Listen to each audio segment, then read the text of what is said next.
Good morning, everyone. My name is Bob Schiffmacher. Today is March 25th, 2025. This is the first full meeting of the Nevada State Board of Equalization. We are currently in the legislative building in Carson City. Apparently, we also have a video feed from Las Vegas. I have two members of the State Board of Equalization present via Zoom. I have Al Plank presently in Elko, Nevada, and Tim Morris presently in Las Vegas, Nevada. The meeting, there's a protocol for each of these meetings, and I'll read through these pretty quickly. First, do not talk when members of the State Board of Equalization are talking. Do not speak unless you have the permission of the chairman. When the chairman gives you permission to speak, please speak to the members of the board, not to anyone else. Do not raise your voice or act in a hostile or aggressive manner. Do not speak down to, demean, or harass anyone in the proceeding or in the meeting. If you want to move from behind the table, please ask my permission to do so. Handouts such as evidence must be handed to the State Board Coordinator for delivery to the board members. Do not interrupt anyone. Do not argue with the chairman or the State Board members or parties to the hearing. Please do not speak, make noise, or gesture with your body when someone else is speaking. Those are general rules of decorum, and we're going to try to keep those in place. Next step on my agenda is to ask for any public comment. If there's anybody on the Zoom teleconference, if you could hit *9 to raise your hand on there, or if anybody here in person would like to give public comment, please come up to the table.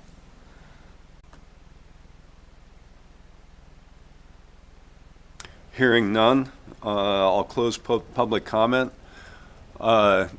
Kelly, if you could introduce yourself and introduce your staff, and we can get this thing rolling. Thank you. The record. Supervisor, Local Government Finance. Also staff, we have Christina Griffith and Shaylee Spurlock. Thank you. Thank you. Thank you. First item is agenda item.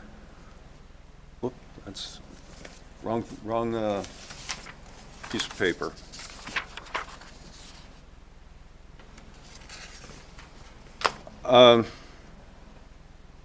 Sam, do you want to change is it appropriate to change the order of the hearing? Yeah, Sam Taylor on behalf of the Attorney General's office. Yes, you can take the items out of order as long as the agenda states as much. For the purposes of this meeting, there's our item number C is presentations by taxation staff and the Attorney General's office. These are presentations to the board and are not necessarily public facing. I'd like to take the public facing items first, which would be the half a dozen cases that we have. Get those taken care of at the beginning of the meeting instead of in the order that's in the agenda. So Kelly or Christina, whoever's going to call the cases, I'd like to start with item D. Thank you. Item D, consent calendar. For possible action, direct appeals pursuant to NRS 361.403, tax year 2024-25, secured roll, and 2023-24, unsecured roll.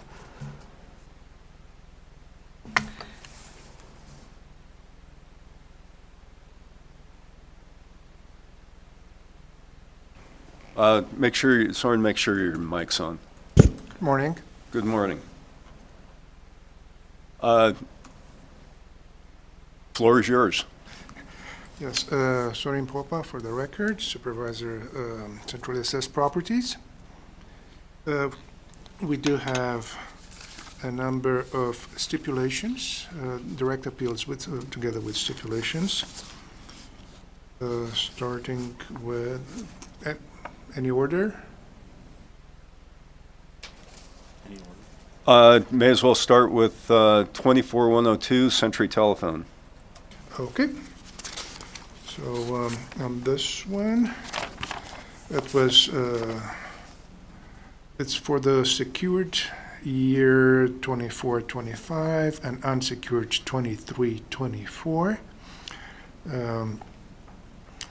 And it refers to QUIP. The reason we have to split between secured and unsecured is that the QUIP goes with both 12-month and 6-month QUIP. And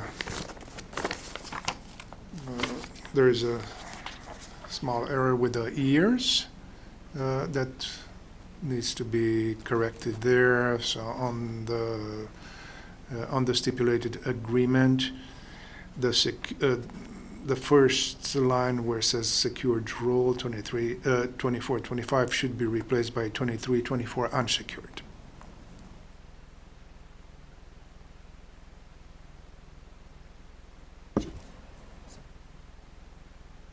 They each have a problem such as he just described, and so we're going to go through them individually.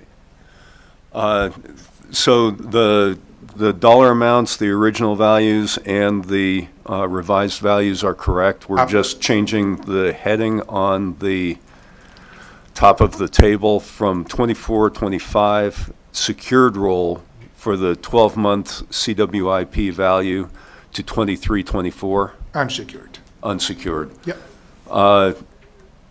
Can you make sure that Christina has a corrected copy of the stipulation I'll, at the end of this hearing, or, at the in end a of the timely day. fashion? Yes. Thank you. Board members, do we have any questions or comments? None here. Tim?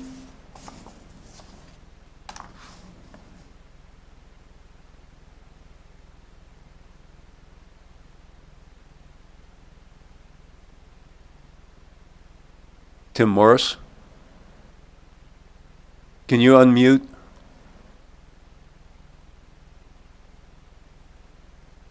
Oh, can you hear me now? We can, thank you. Yeah, on that letter, I see where he wants to make that correction in that second line there where it says 2024-2025, but how about then in the headings below that, on the left-hand side, it says 2024-2025 secured roll. Are we changing those headings as well? Actually, the heading is the only thing that changes, I think. Yeah. The descriptive portion in the paragraph will remain unchanged. Is that correct, Soren? Yes. So the heading on the first row for the 12-month CWIP value changes from 24-25 secured roll to 23-24 unsecured. But the numbers remain unchanged. So that's for both headings, for the 12-month and the 6-month? No, just for the 12-month. Okay.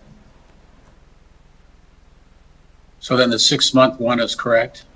Yes, It's the 24-25 secured roll at the 23,882. Your revised value 0. correct.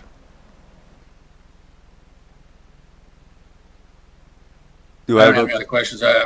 I'm ready to make a motion if we're ready to proceed. please proceed.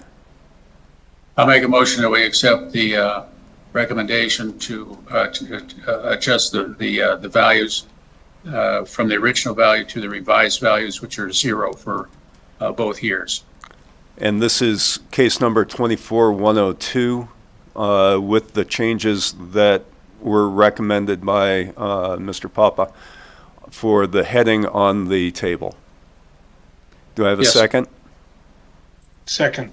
All in favor signify by saying aye. Aye. Aye. Aye. Motion carries unanimously. Mr. Popa, if you would,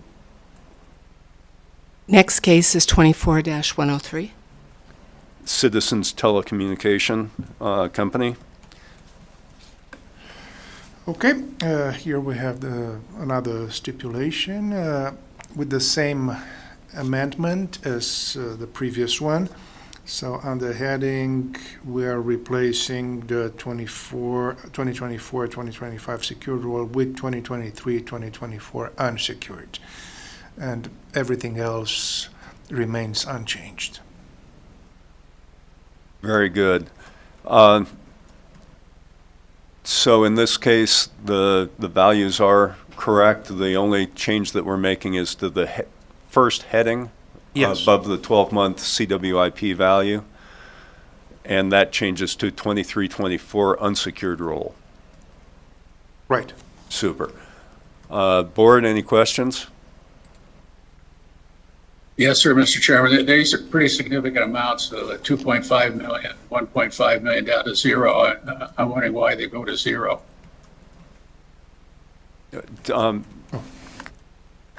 Sorry, they were entered in error in the database. It was a clerical error. Okay. I make a motion to approve the petition 24103 as stated with the adjustment to the headings. To the 23-24 year instead of the 2025 secured roll. Do I have a second? Second. All in favor signify by saying aye. Aye. Aye. Aye. Kelly?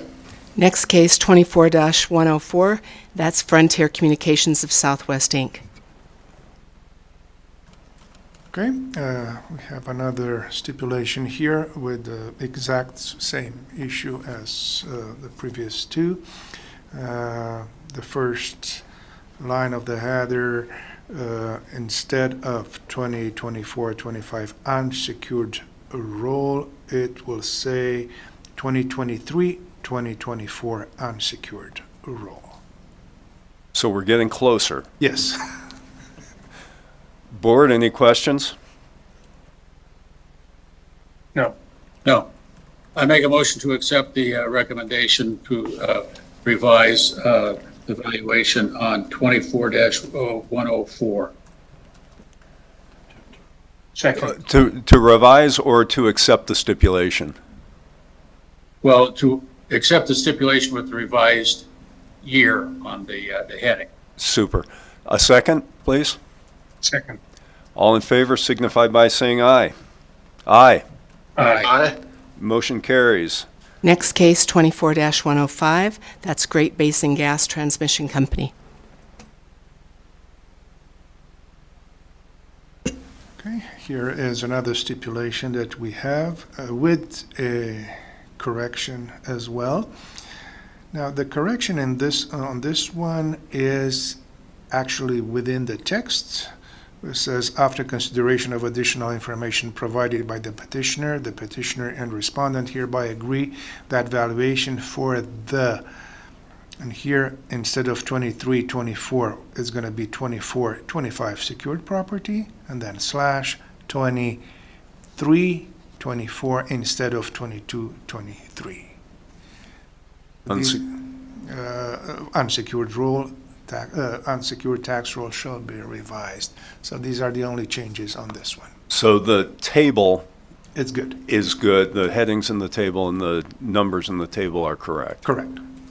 Very good. Board, any questions or comments? Yes, sir. This is again a pretty significant number from 75 million down to 12 million. Is that also a clerical error as indicated on the previous cases? Absolutely. Now, this is a little bit different than the previous ones, since this error is the result of a period, a dot. So when the value was entered originally into the database, probably the dot button was pressed insufficiently, and whatever was supposed to be the two digits like cents were included, so it was 100 times more. I could see how people would be dissatisfied with that answer. Any other questions? Do I I, don't understand, I'm sorry. We're going from 75 million to 12 million. That's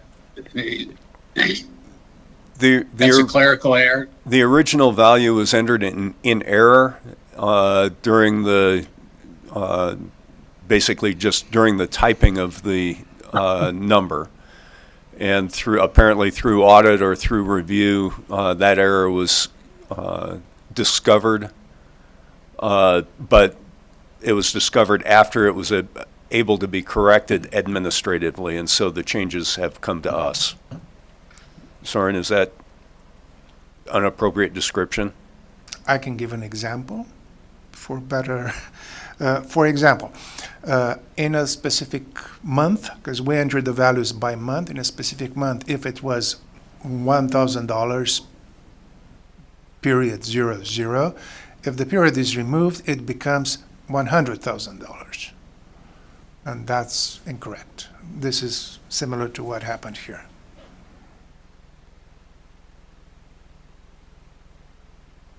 Tim, was that explanation satisfactory? Well, I guess, well, it's just unusual that we're going from 75 million to 12 million, and he's telling me it was because of the cents were incorrect. But if the number is correct at the 12 million, $31,610.35, then I make a motion to accept it.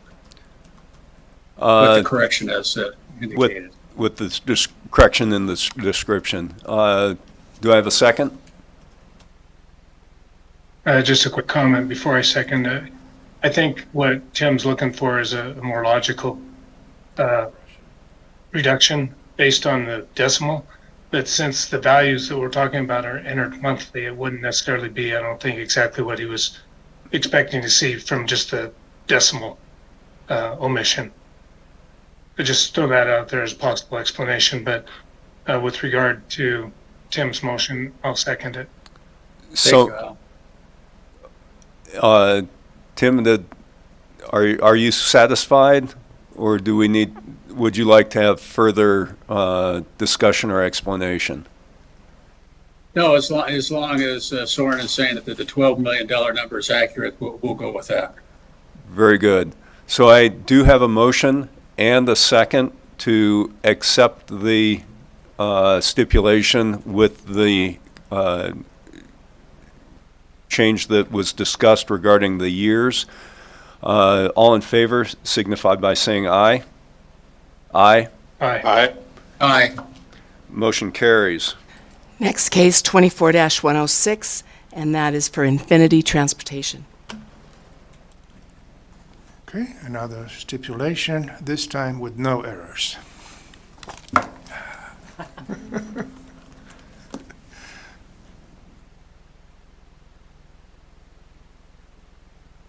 So, Soren, just for clarification, when this unsecured is work in process generally, isn't it? It depends on the nature of the of the utility. This is for private car lines. Private car lines are Okay. They are unsecured because Okay. they just pass through. Okay. Very good. Any questions of the board? No. No. Do I have a motion?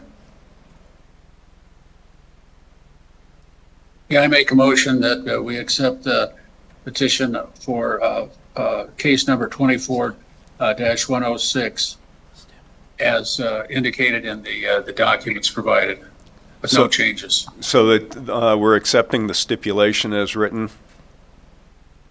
Yes. Do I have a second? Second. All in favor signify by saying aye. Aye. Aye. Yikes. Next case is 24-107 for Phillips 66 Company. This is another stipulation that we have, and no errors on the stipulation as well. Any questions from the board? Well, I see that we're going from 0 to, we're getting some taxable value here, so I guess that's good. I make a motion we accept the petition as filed on case 24-107. It's a No stipulation. corrections. Stipulation, okay. Uh, I move we accept. Very good. Do I have a second? Second. All in favor signify by saying aye. Aye. Aye. Aye. Motion carries. Kelly? Thank you. Next case, item E for possible action. Wait, hold on one moment.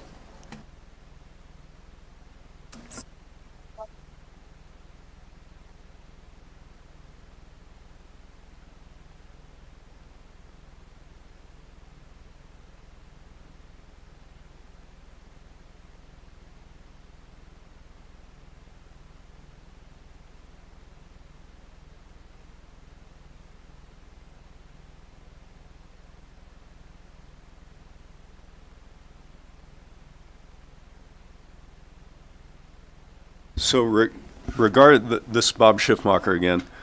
Regarding cases 102, 103, 104, 105, and 106, the stipulations that have been agreed upon, none of the numbers are going to change, but we need to clarify and make sure that the documentation is correct, including revisiting with the property owners and getting new signatures on the corrected stipulations with the same dollar amounts, but with the corrections we indicated. Soren, is that something you can accomplish? Super. Just a quick reminder, board members, if you are done speaking, please turn off your mic so we don't get that feedback. Super. Thank you. Very good. Now to item E for possible action. Notice We still have case 104, or no, I'm sorry. notice of appearance pursuant to NAC 361.7014, untimely filed appeal of the 2021-2022 secured roll, determination of jurisdiction of State Board. Case 24-109. The representative for the Department of Taxation is Jeffrey Mitchell. Respondent for Southwest Village Preservation LP. Representative is Stephen Polikalis.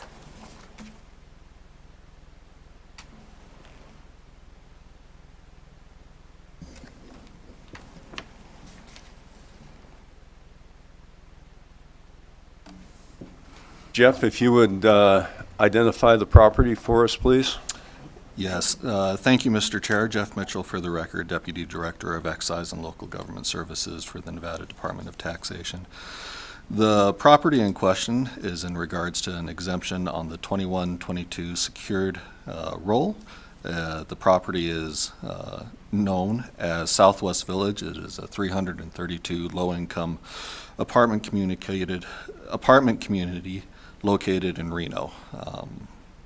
In question today is the jurisdiction on accepting the exemption for the 21-22 year, but that's a brief overview of the property, and I can get into the details here in a second.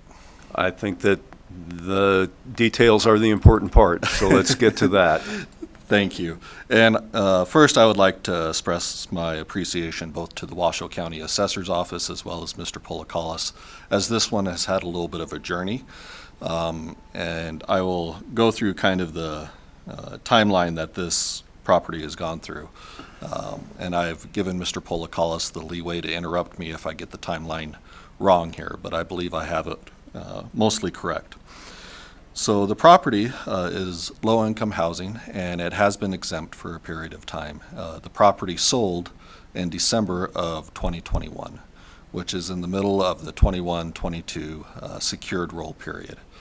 Those values and exemptions are established in July of 2021, and they carry through to the next July of 2022. And so this property sold mid-transition. There was a low-income housing exemption formed filed by the taxpayer in December of 2021. It carried through on the process.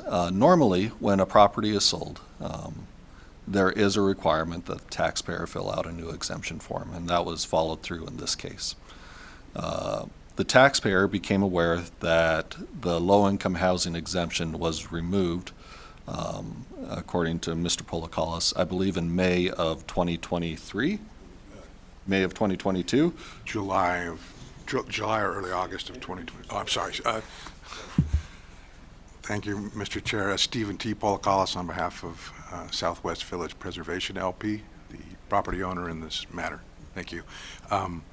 Just to answer the one question, the property owner learned that there was a tax lien on the property in July of 2022, which at some point the exemption was removed in early 2022 for the 2021-2022 fiscal year. Thereafter, they contacted the assessor and they said that the exemption was removed or something, and then they contacted me and I got involved at that time in August of 2022. Thank you. So the exemption was removed for a part of the 21-22 year as well as the 22-23 year. The proper route and jurisdiction on hearing matters of the exemption is the County Board of Equalization. And this was appealed to the County Board of Equalization in January of 2023. Because the 2022-2023 year fell within that range, the County Board of Equalization was able to deal with that exemption and reinstall it. But they weren't able to deal with the prior year because that had fallen out of the appeal range of the 21-22 from the County Board of Equalization. The taxpayer, Mr. Polakalis, was then instructed that a proper appeal would be to the Nevada Tax Commission, who could remove the lien. This is where I am now involved. Most appeals from property tax owners funnel through my office, and they are dealing with penalty and interest as well as abatements. But matters of exemptions, the jurisdiction lies with the county board and then with the State Board of Equalization. And so, based upon the advice to appeal to the Nevada Tax Commission, the appeal was filed with the Nevada Tax Commission. Unfortunately, with not being able to accept jurisdiction, we could accept jurisdiction on the penalty and interest that was accrued against the property. And that has been, by matter of decision, waived, the penalty and interest, but we could not deal with the exemption. Based upon that, in order to get the appeal in front of the right board, that is why the Nevada Department of Taxation is the petitioner. As a matter of getting the appeal moved from one body to the other, I filed the appeal on behalf of the property tax owner to bring the matter in question of jurisdiction in front of the state board. That was a lot. Board, any questions of Mr. Mitchell? Board, any questions of Mr. Mitchell before we ask Mr. Polakalis to weigh in? Mr. Chairman, Yes. I think, do these people that testify need to be sworn in first? Good point. Sam, if you would swear people in, and if you could do it retroactively for Soren, that would be super. Yeah, that was actually a very good point. You ready? Yes. Right hand. Do you swear to tell the truth and nothing but the truth? I do. I do. Good. Sorry. Soren? Soren? Yeah. Oh, he's gone. I think he can take him at his word. If you're happy, I'm happy. I'm not happy for missing that. Okay. Steve, if you have anything to add, this would be the appropriate time. Sure, I'll add a few things. Thank you, Mr. Chairman. This is a low-income housing project in Reno, and it was tax exempt since it was a LIHTC deal, and they filed all the appropriate paperwork. The property was transferred in late November, which was recorded in December of 2021, I'm sorry. And documents were recorded in Washoe County and with the city of Reno, and because all of this is done pursuant to the home loans thing. So the property's underwritten with the exemptions in place and all of that. Low-income housing in Washoe County, of course, as it is in Nevada and other places, generally among the highest of needs. And so this was underwritten, and always, the loan covenants, all of that go to the fact that it was a tax-exempt property pursuant to the statutes of Nevada and the loan documents. We don't know exactly why and who removed the exemption. The Treasurer's Office in Washoe County, when contacted about this lien, said that they generally take direction from the Assessor's Office, but it wasn't clear what happened then. I don't know.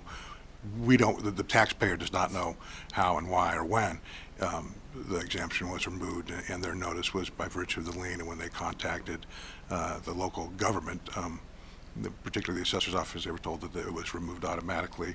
My conversations then, once becoming involved with the Assessor's Office, indicated, which I think is indicated in the papers that were filed by the Department of Taxation in the petition for today, indicate that in my conversations with the Washoe County Assessor's Offices, they don't automatically remove an exemption mid-fiscal year, as Mr. Mitchell has testified.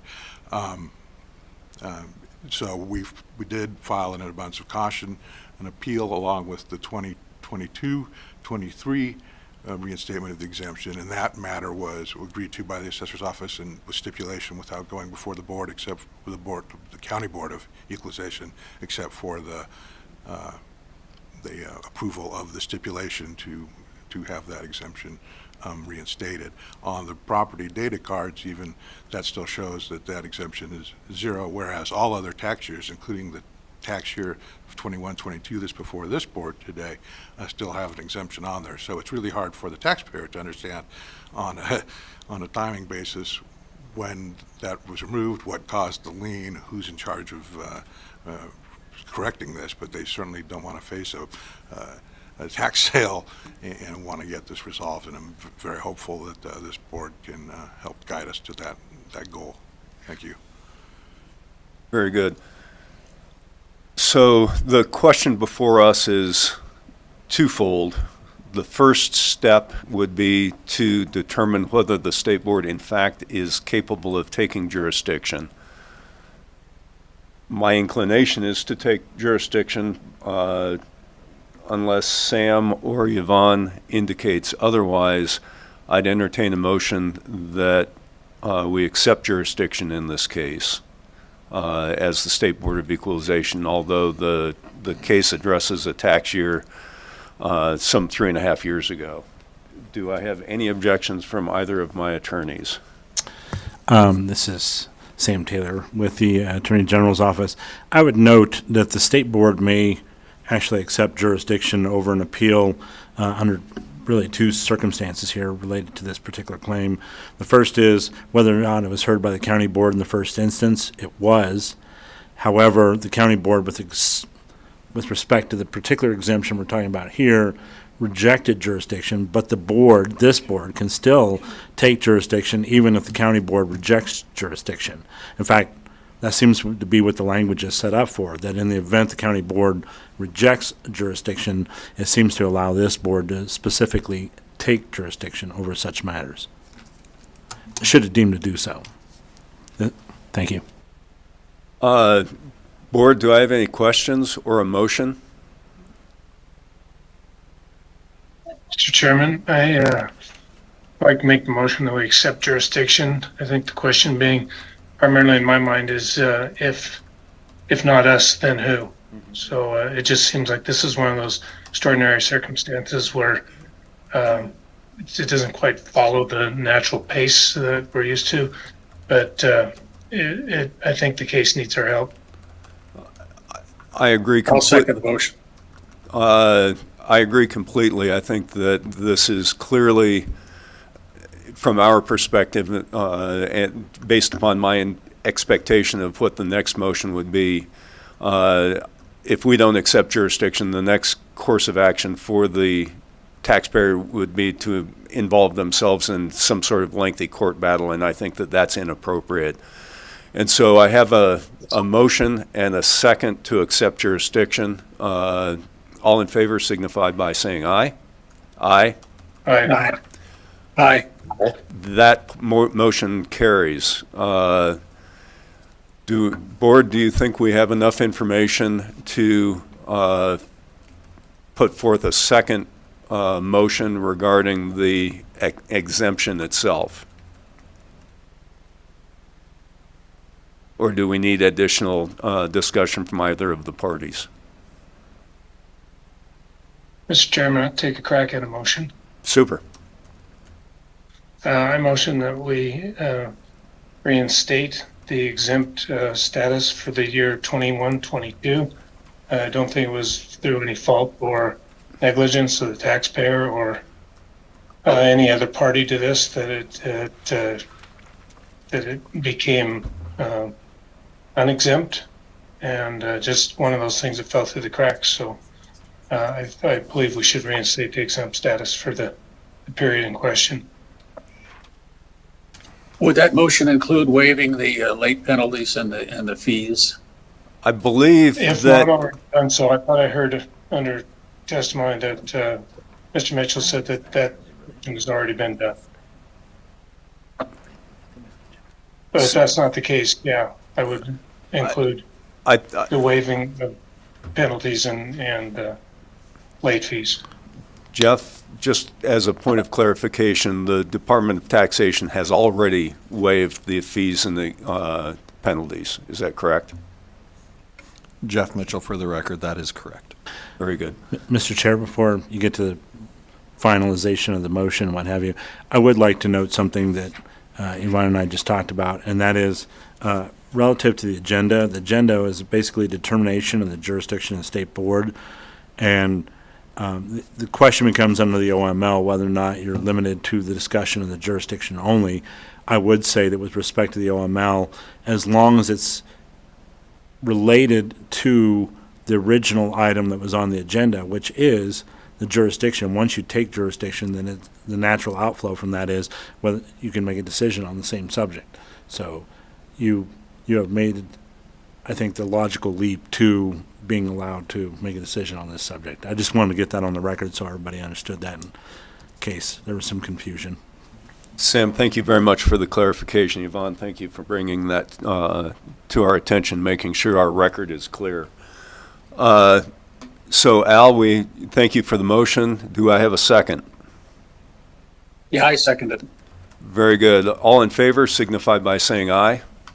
Aye. Aye. Hearing no opposition, motion carries. Gentlemen, I do want to thank you guys for working this out.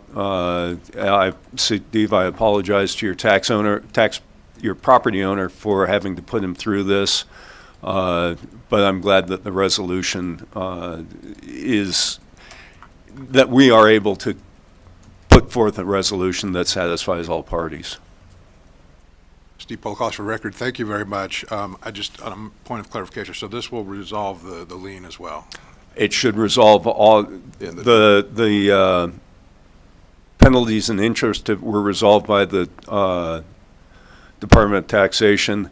This addresses the lien and the exemption. Okay. And so, other than the passage of several years, we can go back to the beginning. Well, thank you very much, and it's been, just for the Assessor's Office, Treasurer's Office, Mr. Mitchell and yourselves have all been very helpful in this, but it is a unique kind of bizarre circumstance that occurred here, and the taxpayer, on behalf of the taxpayer, greatly appreciates the cooperative effort to resolve this. And again, it's the low-income housing thing is a very important issue, and we don't want to see the most vulnerable needers of housing to have to bear a burden of something like this where it was not the intent for anyone.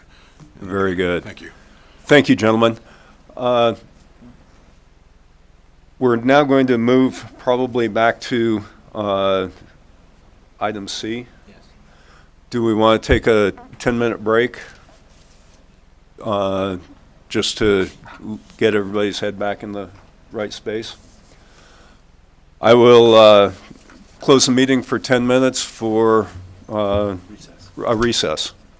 See you back in at about 5 to 10. Thank you.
Okay, do I have my board present? Al, are you still around? Yes, sir. Super. Tim, I see you, and I'm here. Yes, I'm here. So I will call the March 25th, 2024 meeting of the State Board of Equalization back to order. Kelly, if you would call the next item. Thank you. Item G for possible action, review of petition from White Pine County Board of Equalization for approval to adopt more detailed rules of procedure pursuant to NAC 361.622. Burton Hilton from White Pine County. The assessor is on the phone. Welcome, Burton. Hi, Burton. If you could hit *9 on your phone to raise your hand so that broadcasting can unmute you. Mr. Chairman, I Yes. wanted to point out that Tyree has joined us. Oh, He was on earlier, and I didn't know if you were aware of that, but he is logged back in. super. Welcome, Tyree. Hello, Mr. Chair. Yeah, I voted on the last 6 items as well, just for the record. Super. Abstained from the first. Thank you. I wish you'd somebody had made me aware of that, but thank you for joining us. Burton, are you on the phone? Yes, Mr. Chairman, I am. This is your opportunity to provide any. Maybe not. So, Hey, Burton, some hang of on the just. other county bo- Burton, hang on just a second. Mr. Chair, just for the record, Okay. I wanted to be clear, Member Gray, which items he voted on, just so we could have our minutes clear for the record. Tyree, can you tell us which items you voted on? How we voted. And how you Yes, voted? Mr. Chair, this is yes, Mr. Chair, this is Tyree Gray for the record. There are a number of stipulations that were under the consent agenda. And I logged in during the discussion for case number 24103.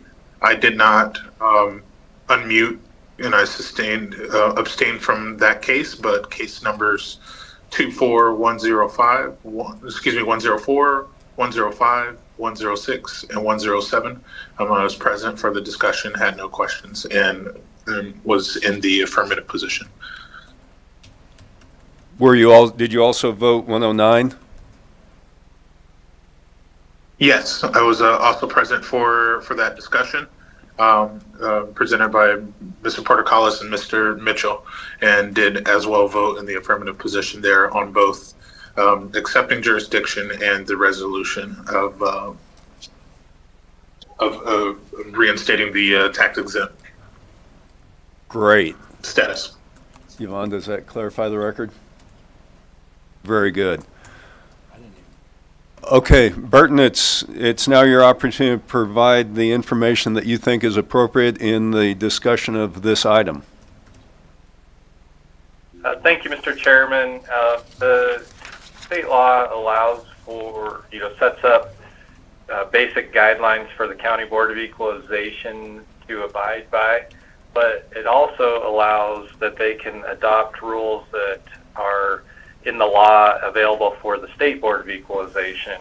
Last November, the White Pine County Board of Equalization voted to adopt the rule as far as submitting documentation to the board that is already provided by the State Board, where briefs need to be submitted 20 days beforehand, responses 10 days before the hearing, and then responses 3 days before the hearing.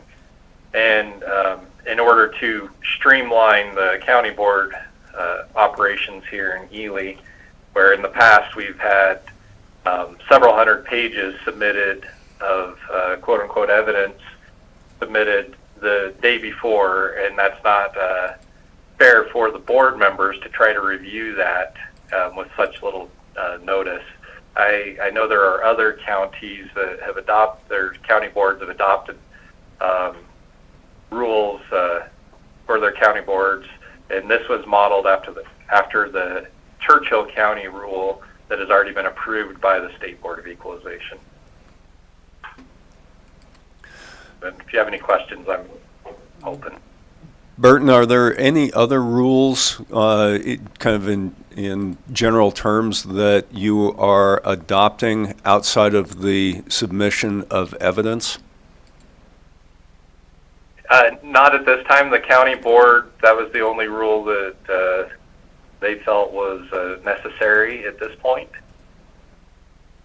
Board, any further questions? None from me. No, I have no questions of Mr. Hilton. Tyree, any further questions?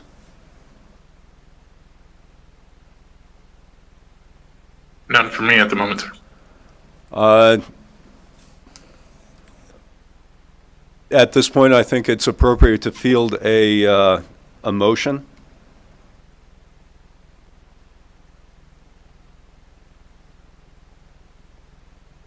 Chairman, I move that we accept White Pine County's petition to adopt more detailed rules of procedure that are in line with the state board's rules and procedures as allowed for in the NRS or NAC. I think, yes. Any, do I have a second? I'll second the motion. All in favor signify by saying aye. Aye. Aye. Any opposed? Hearing none, motion carries. Burton, thank you for working through this, and I look forward to seeing you maybe at some point this year, if you have any appeals coming to us. Yes, thank you all for your time and consideration of the county board rule here, and I will most definitely be seeing you on a familiar matter later this year. Very good. Looking forward to it. Thank I'm you. looking forward to it, Mr. Hilton. All right, thank you, sir. Kelly? Chairman, next item, item F, for possible action, review of tax rolls of the various counties, review of the valuation methods used by county assessors, consideration of possible equalization action for 2023-2024 unsecured tax roll, and 2024-25 secured tax roll pursuant to NRS 361.395 and NAC 361.659.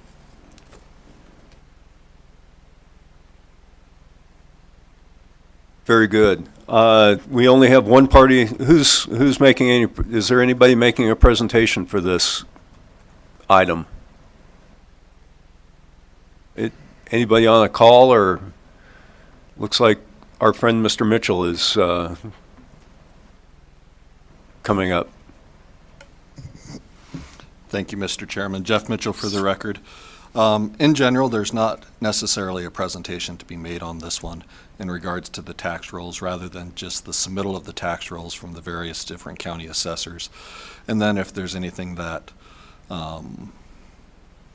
speaks to the board members as to questions or concerns or possible items of discussion, we can then further call upon different members from the different counties to maybe present at a later date or speak to any matters of concern that there may be.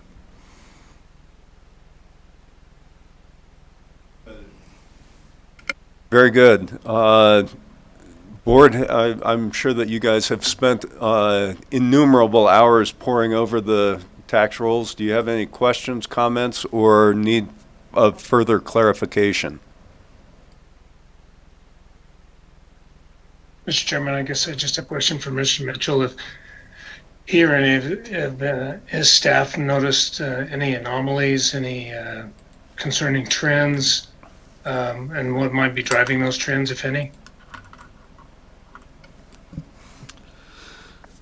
Thank you, Member Plank. Jeff Mitchell for the record with the Nevada Department of Taxation. In general, the tax rolls were received timely. There didn't appear to be any statistical anomalies, although there wasn't an in-depth statistical analysis done on any of the rolls, rather than just the reception of those rolls. The rolls are to be received by the Nevada Department of Taxation, I believe by March 10th by statute. And the reason for the reception as of that date is to account for any changes that occurred during the County Board of Equalization and different matters that are addressed during the month of February by the different county boards.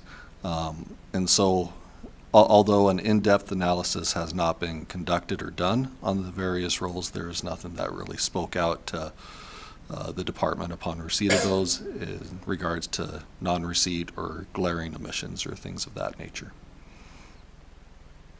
So if I understand the process correctly, the true anomalies or the true problems with the roll would probably show up at our desk as appeals, either by the Department of Taxation, the assessors, or the property owners.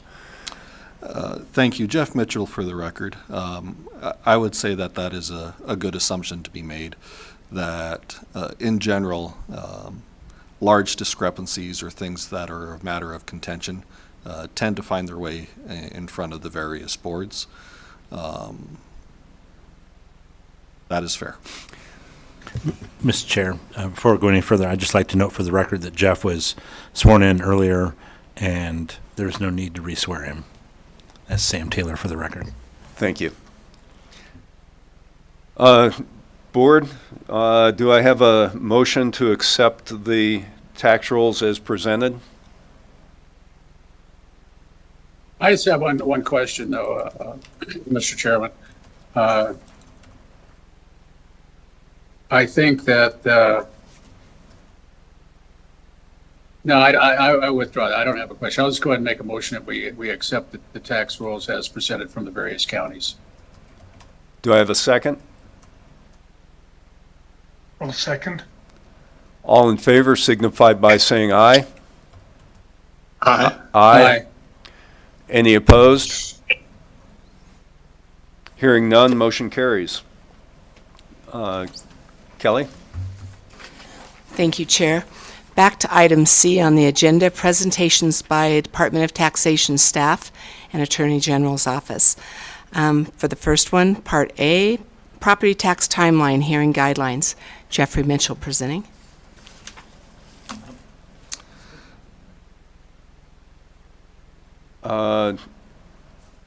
We can, the question arises, there is an additional item. I think we can, Action item in case Tyree leaves. The training. I'm no, sorry, I the just, exception of the minutes.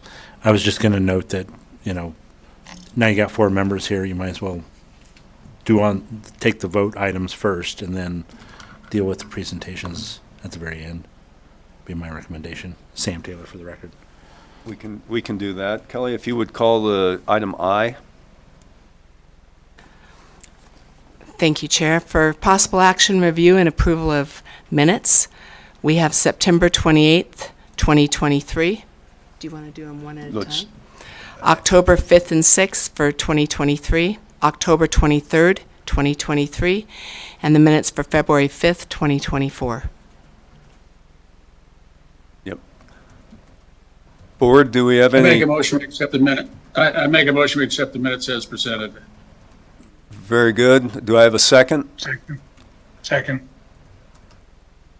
Tyree, if you would abstain from voting on any of the minutes that you were not a participant in, can you recall which of those meetings you were involved in? Mr. Chair, Terry Gray for the record. I was actually just looking at my calendar to make sure before, so that I wouldn't actually second it. Though I do believe if we're going to take it as a group, it would be appropriate for me to vote in the affirmative. So if we're treating them all as one batch, I'm happy to still vote in the affirmative with no abstention for anyone that I'm in. That's fine. Your attendance is noted in each of the minutes as appropriate. I have a motion and a second to accept the minutes as presented. All in favor signify by saying aye. Aye. Aye. Any opposed? Aye. Hearing none, motion carries. Now we can go back to item C1A.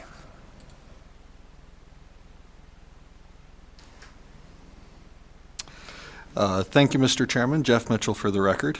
I'm going to go through a couple of the different training materials, after which each one I will pause for general questions, discussion, things that come up. I would like to note that on item B, the 2023-2024 ratio study, that I do have members of the staff that completed that study here in attendance if there's specific questions that we would like to get into. The first item for presentation, and then Cheryl Erskine to my right is going to be covering the middle four, C, D, E, and F. And with your permission, we will just go ahead and get started. Permission granted. Thank you. The first material is the 2024-2025 property tax timeline and hearing guidelines. The PDF that's in front of you is color-coded. I would like to speak to a little bit of the codation of the colors. There is a light blue, and that generally refers to the 24-25 fiscal year. There is an orange color that refers to the 22-23, 2024 fiscal year. And then the dark blue refers to the 25-26 fiscal year. With property tax and the valuation process, we're working in multiple fiscal years at each time. So over on the left-hand side, we kind of group the different work categories and to where that can fall. So the discovery, the valuation of the secured roll.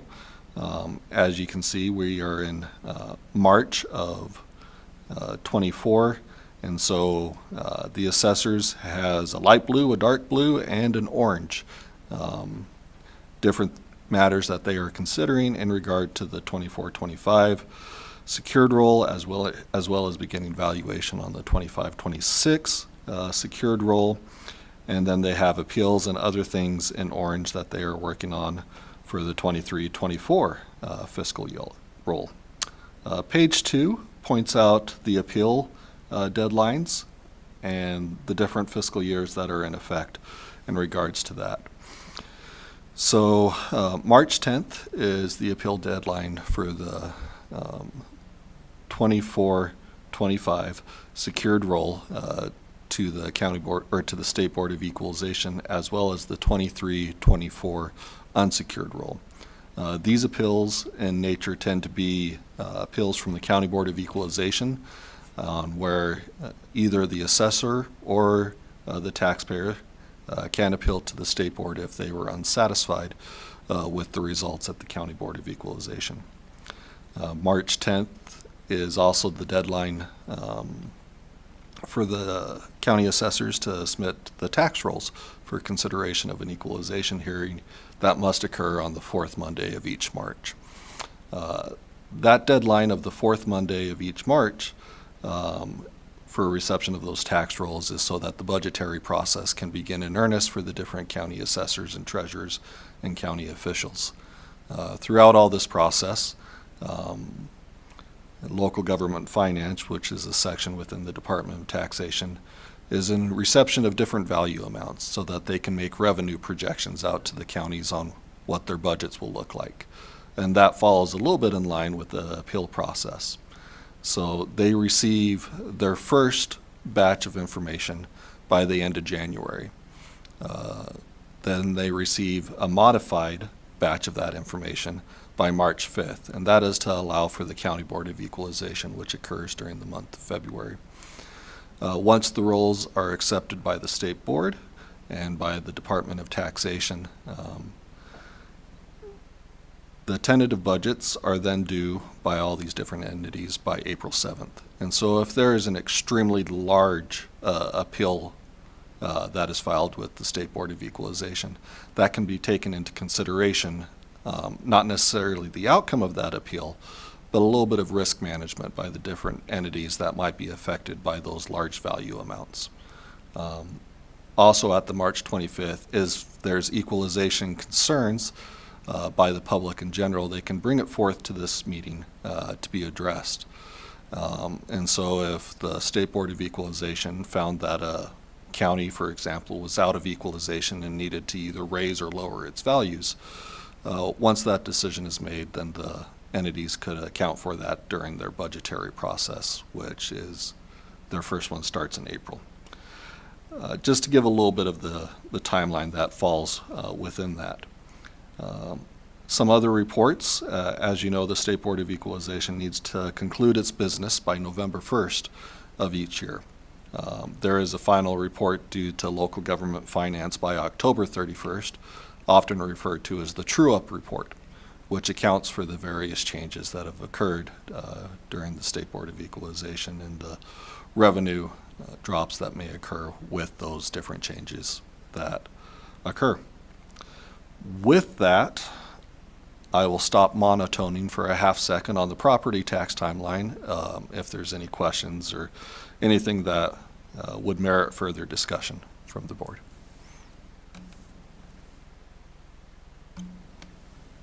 Board, are there any questions regarding the property tax timeline that need to be raised at this time?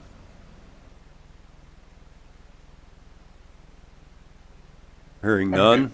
Go ahead, Al. No, the timeline is fine with me.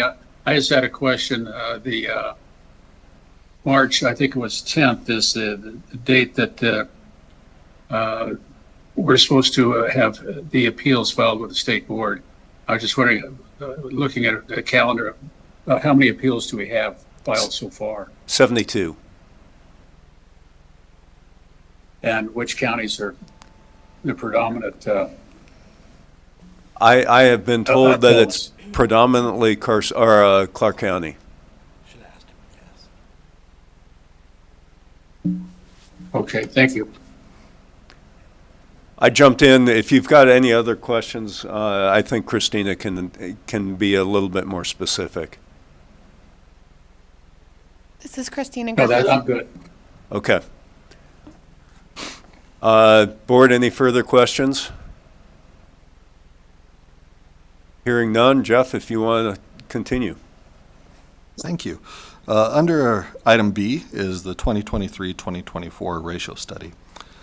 By statute, the Department of Taxation conducts a ratio study each year, and they have to visit each county once every 3 years to conduct this ratio study.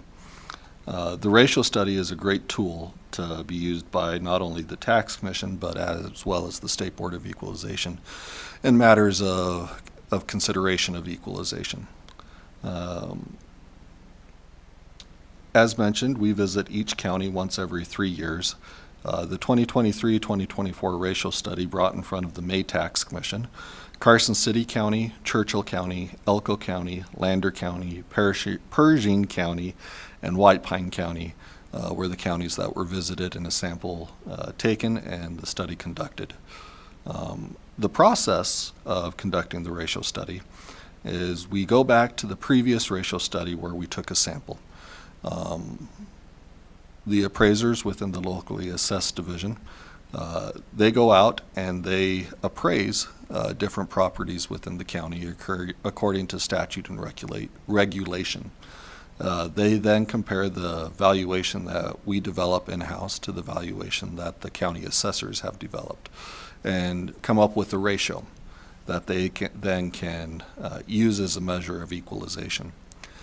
Based upon how tight, for lack of a better word, the data was in the previous ratio study, determines the sample size for the next ratio study. So, for example, 3 years ago, if during the 2020-2021 Carson City, all their data was extremely tight and there was very little variation, then a smaller sample is picked the following ratio study. But if there is large variations between single-family homes versus our sample that we conduct, then a larger sample is taken the next ratio study. This is to try to correct and account for any errors or strain that comes along. The counties, in general, I can speak to, are doing a very good job with following regulations and statutes. They're open to reception and correction from the Department of Taxation on different matters. And if there are matters of theory that there is disagreement on, there is back and forth between the department until resolution can be reached on those different matters.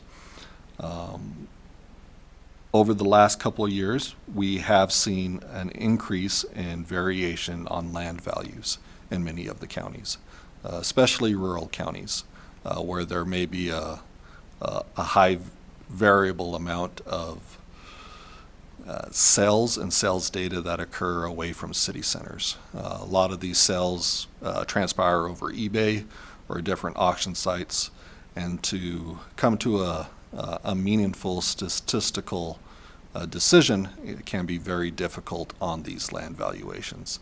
And so we are seeing that variability grow on land values.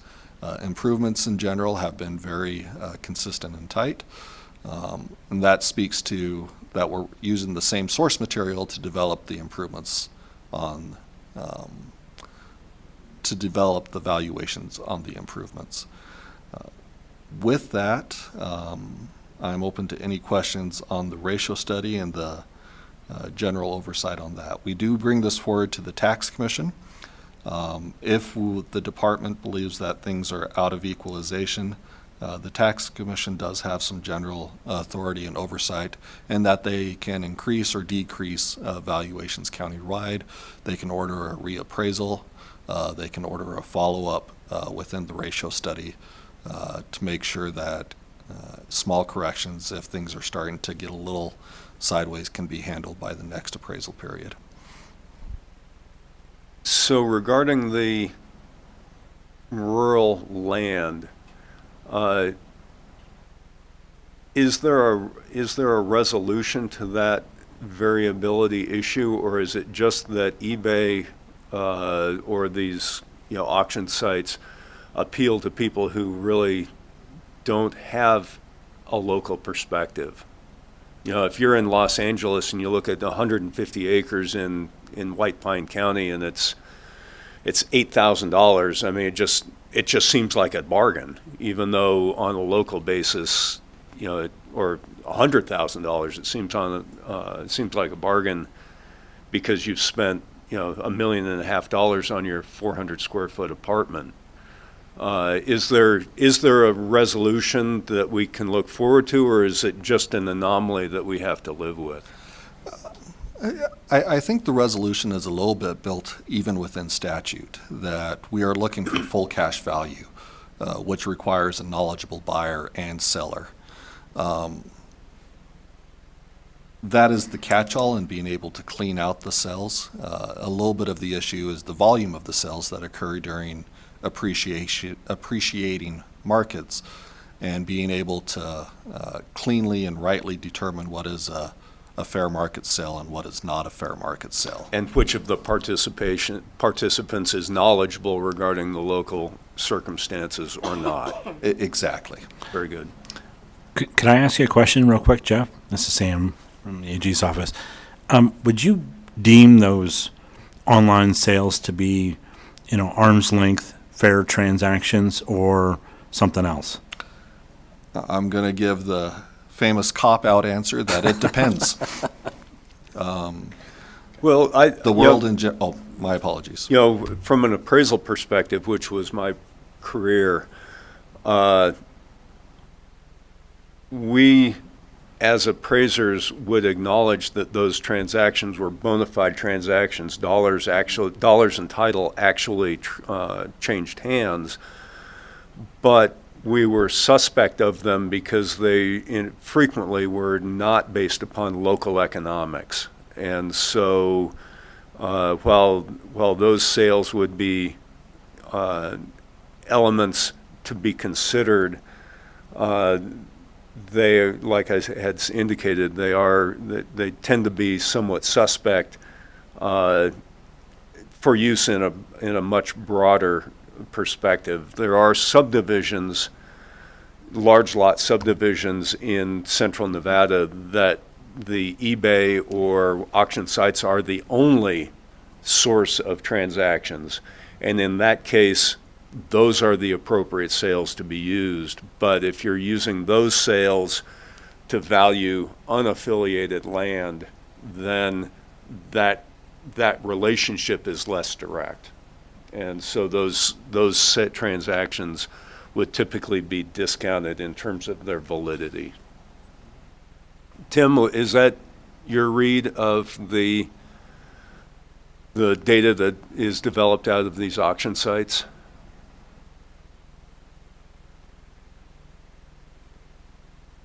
Oh, you're still muted, I'm sorry.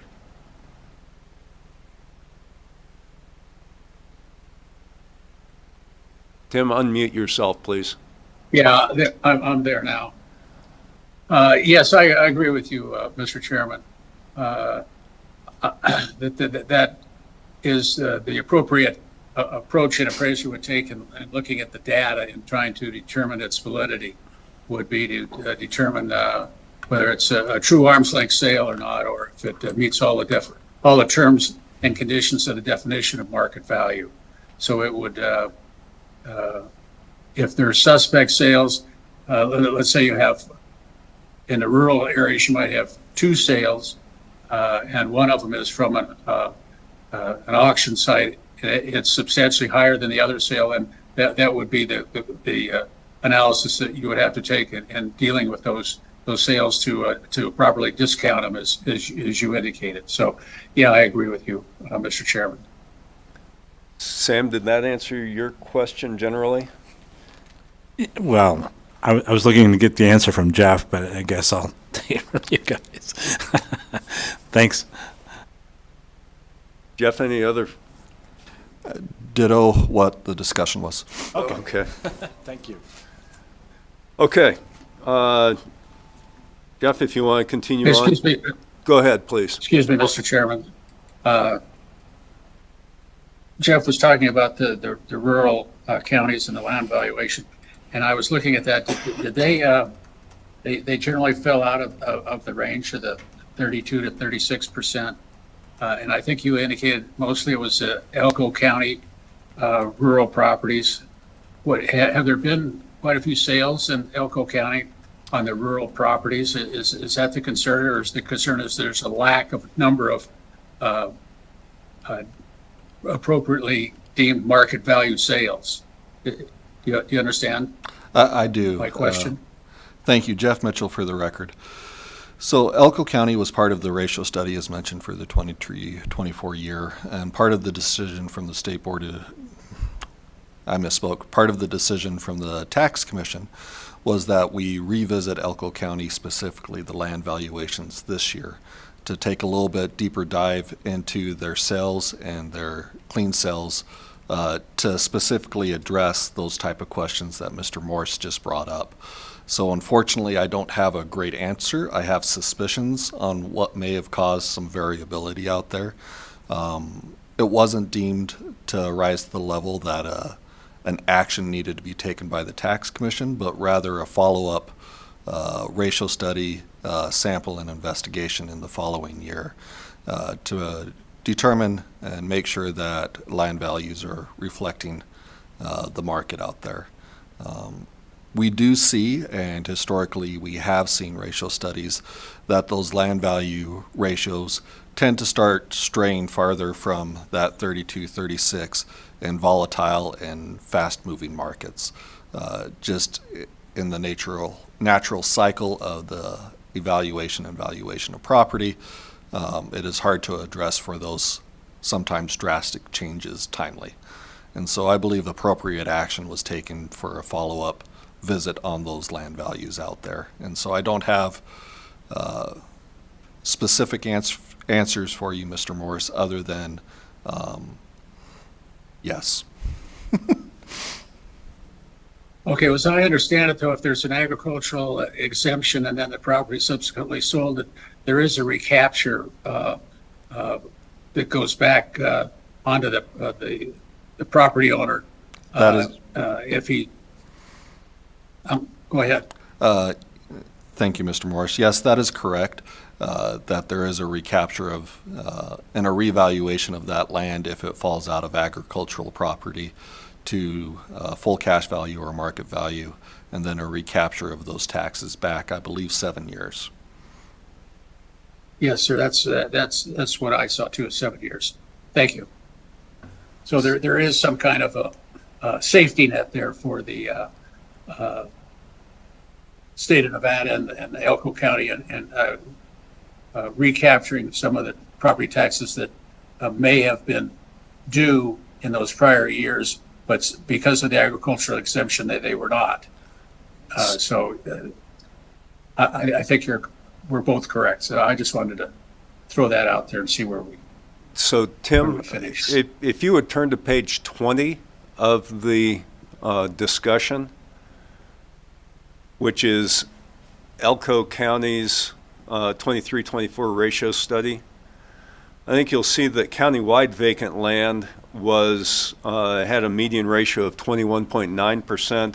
But if you look at the rural land, which is likely to be the properties most affected by the agricultural deferral, those fall well within the range at 35%. And so I'm not sure that, that the recapture of the deferred agricultural or real estate taxes on the ag deferred property solves the problem. The widest variation appears to be in single-family residential land, which is not subject to that recapture generally. Jeff, have I interpreted the table correctly? Jeff Mitchell for the record. Yes, you have. And so the valuation discrepancy wasn't just specifically rural property within Elko County. But it could have been fast-moving subdivisions on where sales prices appreciated quite quickly, things of that nature. And that's part of the reason that we're going back out there and conducting a sample again this year. So the ratio study has brought that issue to your attention and you guys are addressing it. Correct. Super. So in my opinion, the ratio study is functioning how it should, and bringing different matters to the attention of the department that then we can work with the assessors.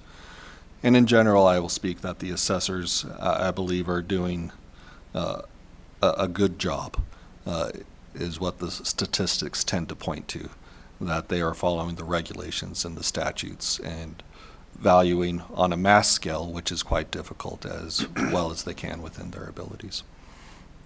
Board, any other questions?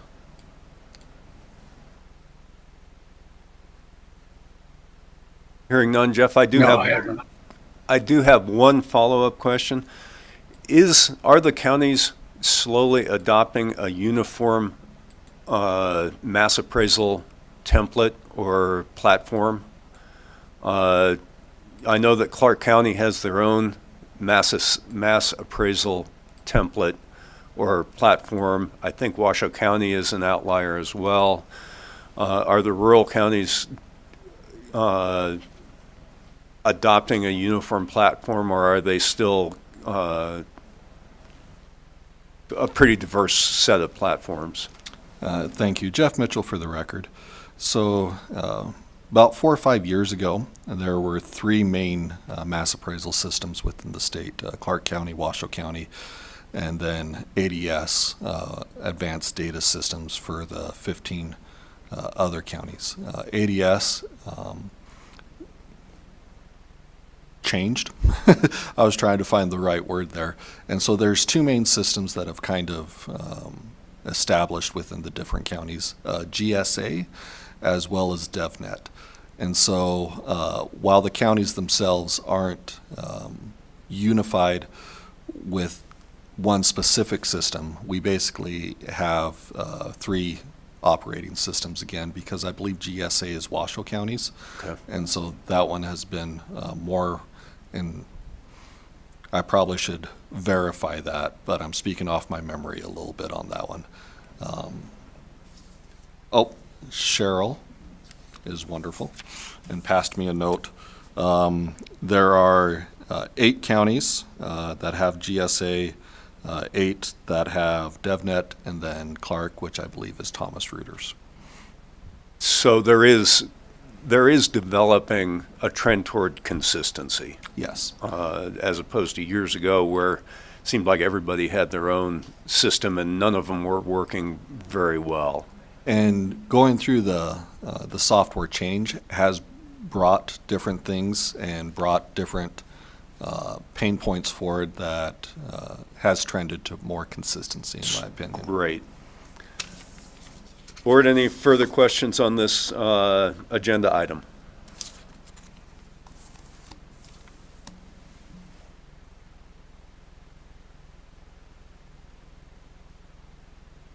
Hearing none, Jeff, if you would continue on to the next agenda item, which I believe is C. Thank you. I'm going to defer to Ms. Cheryl on this one.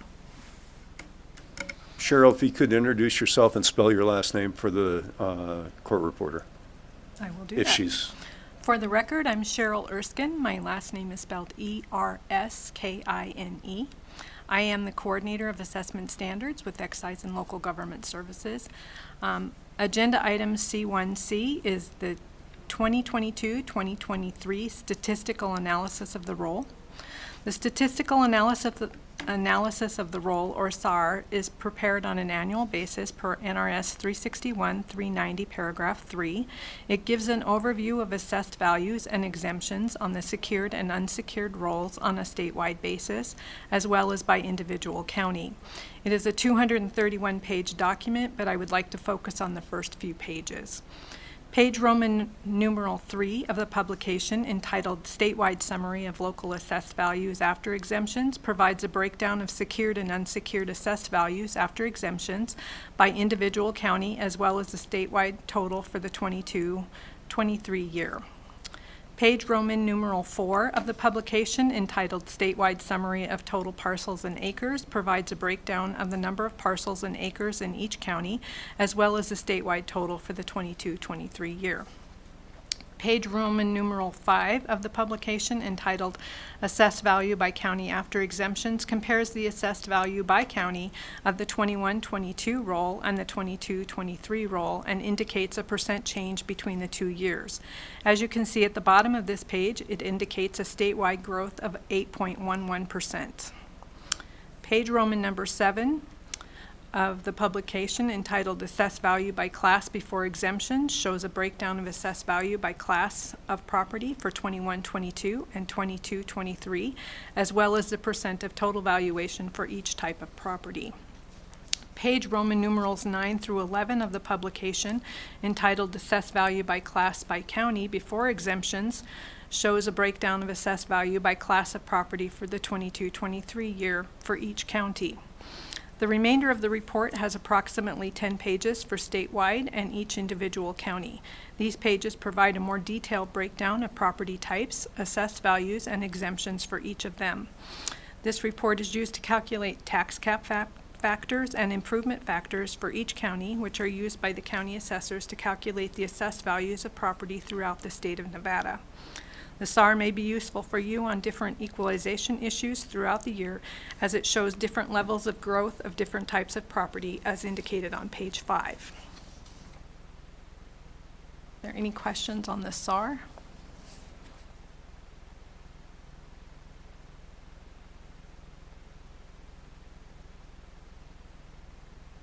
Board, any questions? I have a real stupid question. Hello, can you hear me? Yes, go ahead. How does the tax cap determine from the analysis that you've done statistically for the statewide properties? Is that what you're using? Yes, it is. I actually have a little bit of a presentation on the tax cap factor. Would you like me to go through that now and answer the question? Yes, I think that would be useful. Okay. Okay, so the 24-25 tax cap abatement factor. This factor is applied to last year's tax bill and is not applied to any assessed values that would fall under the jurisdiction of this board. However, I would like to mention these factors because when the tax cap is higher, tax bills are higher, and more appeals may be presented to you.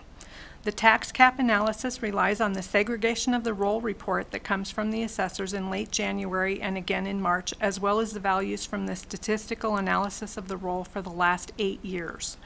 A 10-year rolling average of total assessed value for each county is developed, and that is compared to twice the consumer price index and uses the greater of those two values.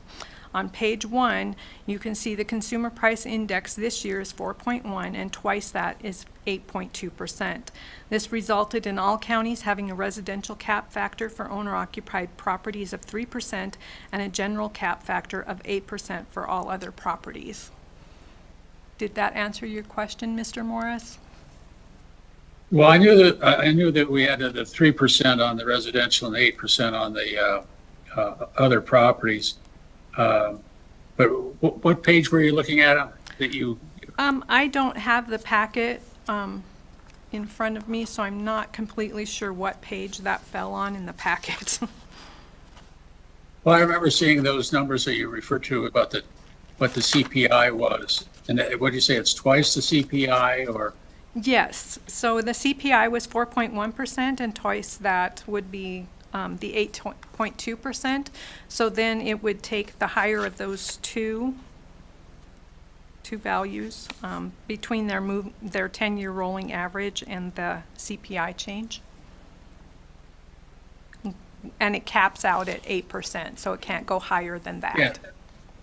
Okay, so it would have been 8.2%, but the cap is at 8, so you're using 8.0. Correct. Yes. All right, what about the 3%? We did have the same issue? The residential cap is always 3%. I believe unless it falls below, the CPI falls below the 3%, and then I think it can be lower in that case. And it has been in prior years, right? Below 3%? Yes. Yeah, we did have that occur in Clark County, I believe, a few years ago where it was below the 3%. Yes, I remember that. Yes. Okay, thank you.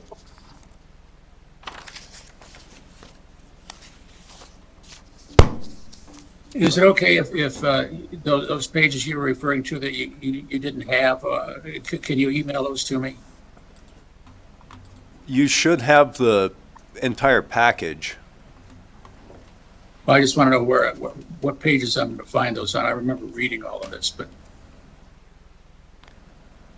Yeah. you're talking about in the report that we have, Bob? I believe that, I don't know exactly where it is, but I remember seeing it as well, and I'm not sure. I think that between us, we can find that information. Okay. It's right after the SAR. It should be a page right after the SAR. Yes. C1. So it's listed under the presentations. There's 2 items C1Cs, and it's the tax cap factors, the final. Oh, yeah, okay, I have, yeah. Oh, yeah, okay, I'm there now. I remember seeing this page now. Okay, thank you. Thanks, Tim. Any further questions regarding C1C? Mr. Mitchell? I'm sorry. Jeff Mitchell for the record. Just a side note, and I think it's an interesting discussion point in regards to the tax cap, is we're looking at the change year over year of the assessed valuation. And net proceeds of minerals, which is a tax in lieu of a property tax upon the mineral state of the land, is part of that assessed valuation.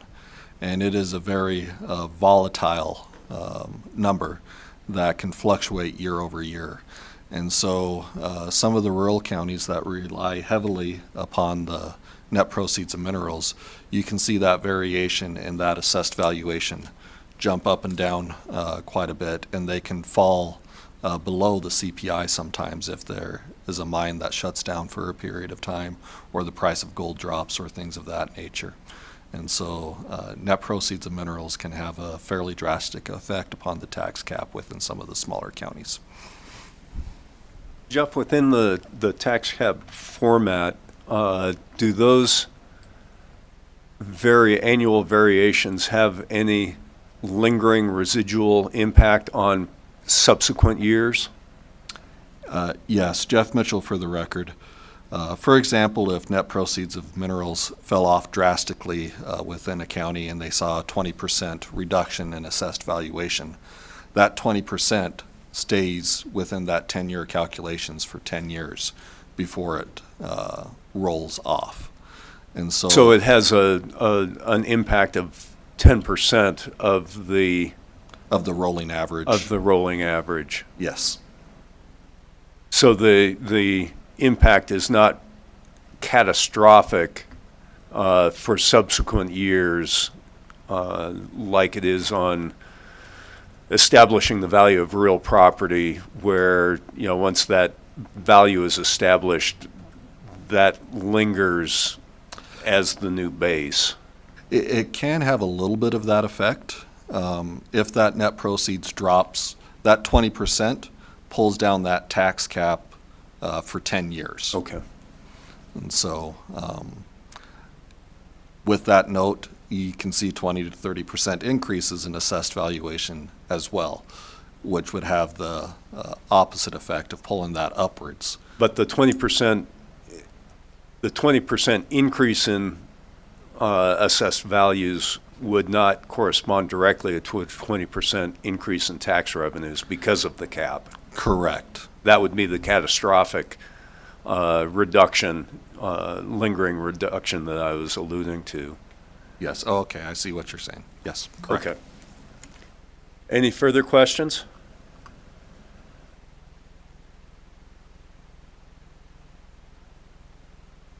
Cheryl, if you'd continue, I think you're into 1CD. Cheryl Erskine for the record.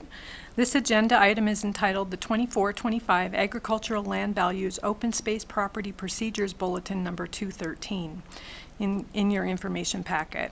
The purpose of the bulletin is to fulfill the requirements of NRS 361A.140 and NRS 361-325 paragraph 1B.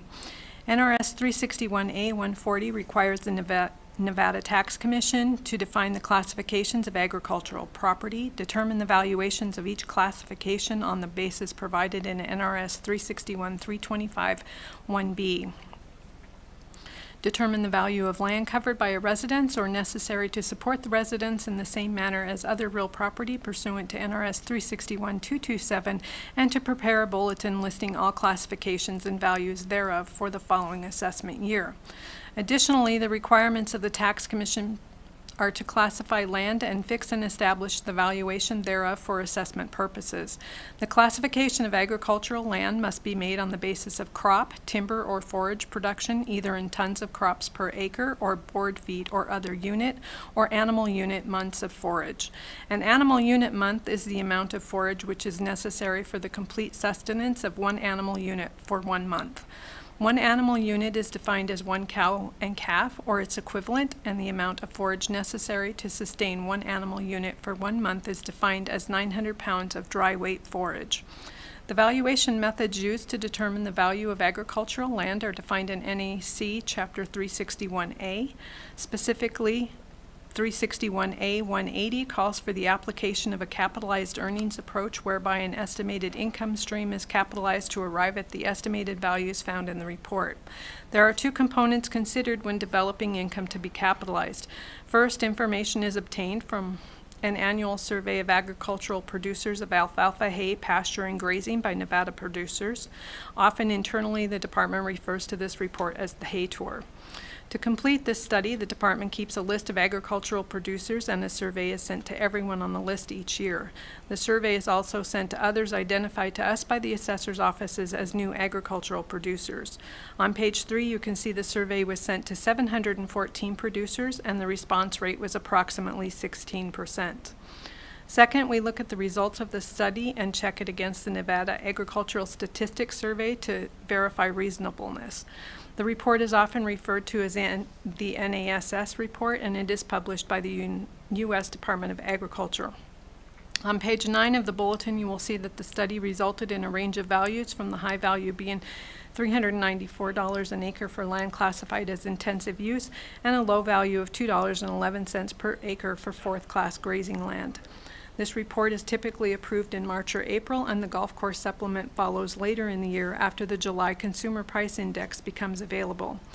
The golf course supplement identifies a land value of $4,805 per acre for the 24-25 year, which is calculated by dividing the current July CPI by the 2004 CPI and applying that factor to the price per acre from 2004. This table also identifies other costs related to valuing golf course properties, which are obtained from the Marshall and Swift Commercial Manual. I'm happy to answer any questions.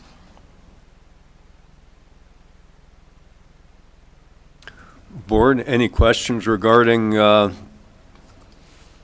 C1D?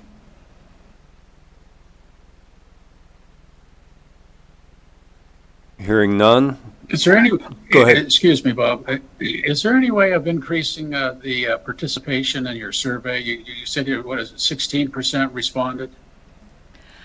We have had discussions with a couple of different assessors where they were going to try to contact some of their agricultural property owners to see if they would complete those surveys and get those back to us so that we would have more response. We've discussed putting notifications on the county assessors' websites for those and for the surveys to let them know how important they are and what drives the price. Other than that, I'm not sure how we can get them to send those back. Are those sent at the same time as the assessment notices or tax bills, or is it just an autonomous mailing that comes kind of at some irregular time during the year? I believe those are mailed out in September, so they are not mailed out with the assessment notices or any other correspondence with the property owner. I think it's all by itself. It's just. I'm wondering, because there's only 717 of them sent out, whether and this I don't want to be influencing policy, but maybe attach a copy of that survey to the assessment notice or something in those 700 cases. We've got 1.5 million or 1.25 million parcels in the state, and 717 between the 15 or 14 rural counties might be something that could be accomplished. And having it come with something that the property owner deems as being more important than some random filing might elicit a little bit more response. I agree. I think we can have those conversations with the assessors and the department and see if we can come up with a plan of action. Good point, Tim. Yeah, I was just concerned about the low participation. Maybe you give them if they, there's no way that this is a mandatory file, right? No, it's not.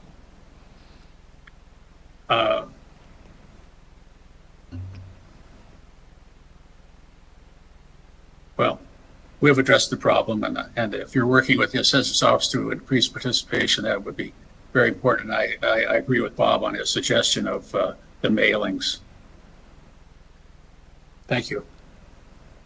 Okay, it's now 11 o'clock. With everybody's approval, I'd like to take a 10-minute break, and we'll come back at 10 minutes after 11.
Okay, everybody, it's 1 minute warning. Is everybody around?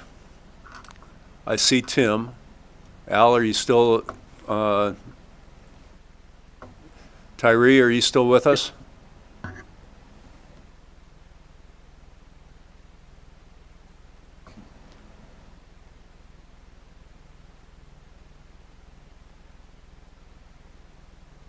I like that zoom function on the camera. Yeah, It's it's look important. frightening to me. Tyree? I don't see him on the participant list any longer. Okay. In that case, I'll call the meeting back to order, and we can continue with, I believe it is item E. Cheryl, if you'd like to continue. Cheryl Erskine for the record. The authority for the Rural Building Cost Manual is referenced in NAC 361-128, Improvement Calculation of Cost of Replacement. It is an assessment tool used to standardize and streamline improvement valuations for the structures and improvements on rural properties. It provides a broad listing of structures and improvements that are customarily found in rural areas, and it includes photos and descriptions which may be useful to assessors when determining improvement quality and computing segregated costs. It is divided into sections to identify various types of farm buildings and improvements, such as barns, dairy buildings, etc., as well as different classifications of the improvement and the cost associated with it. The intent is to provide a standardized valuation method for these types of improvements for the assessor's offices across the state. The manual reports costs without any adjustments for unskilled farm labor. If needed, the assessor may make a downward adjustment of 25% to account for the construction of unskilled farm labor. The Rural Building Manual has been separated into parts. Part A is a Rural Building Manual. These costs are for farm buildings and structures typically found on rural properties.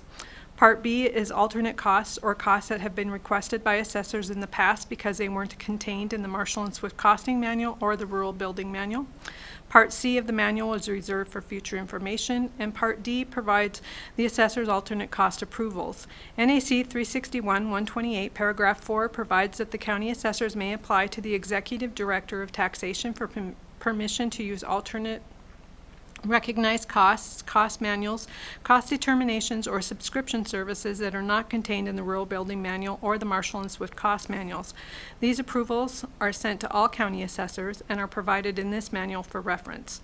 Overall, there seemed to be a change of 13 to 17% from the 23-24 Rural Building Manual, which is consistent with the changes we saw in the Marshall and Swift Cost Manual when developing the improvement factor. I'm happy to answer any questions you may have. I have no questions, but I might want to comment that many, and I understand that this is not you guys didn't put this together, but in the past, Marshall has been accepting of photographs. I notice a number of these photographs are of ancient buildings, and we were successful in my office of sending a couple of photos to Marshall Valuation Service that updated some of the photographs so that, people, when they were looking at an average quality Class C shopping center, would look at something that was built in this century. The other item of no note is on page 7, section 1. That building I can see from my house, it's a beautiful building. It's an old milking shed. But that's neither here nor there. Cheryl, if you want to continue. Board, any questions or comments on the Rural Building Manual?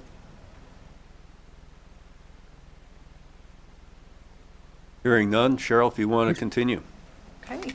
Bob, which barn was that you were referring to? Page 7, section 1, good quality. It's a milking shed that is on South Virginia Street in Reno.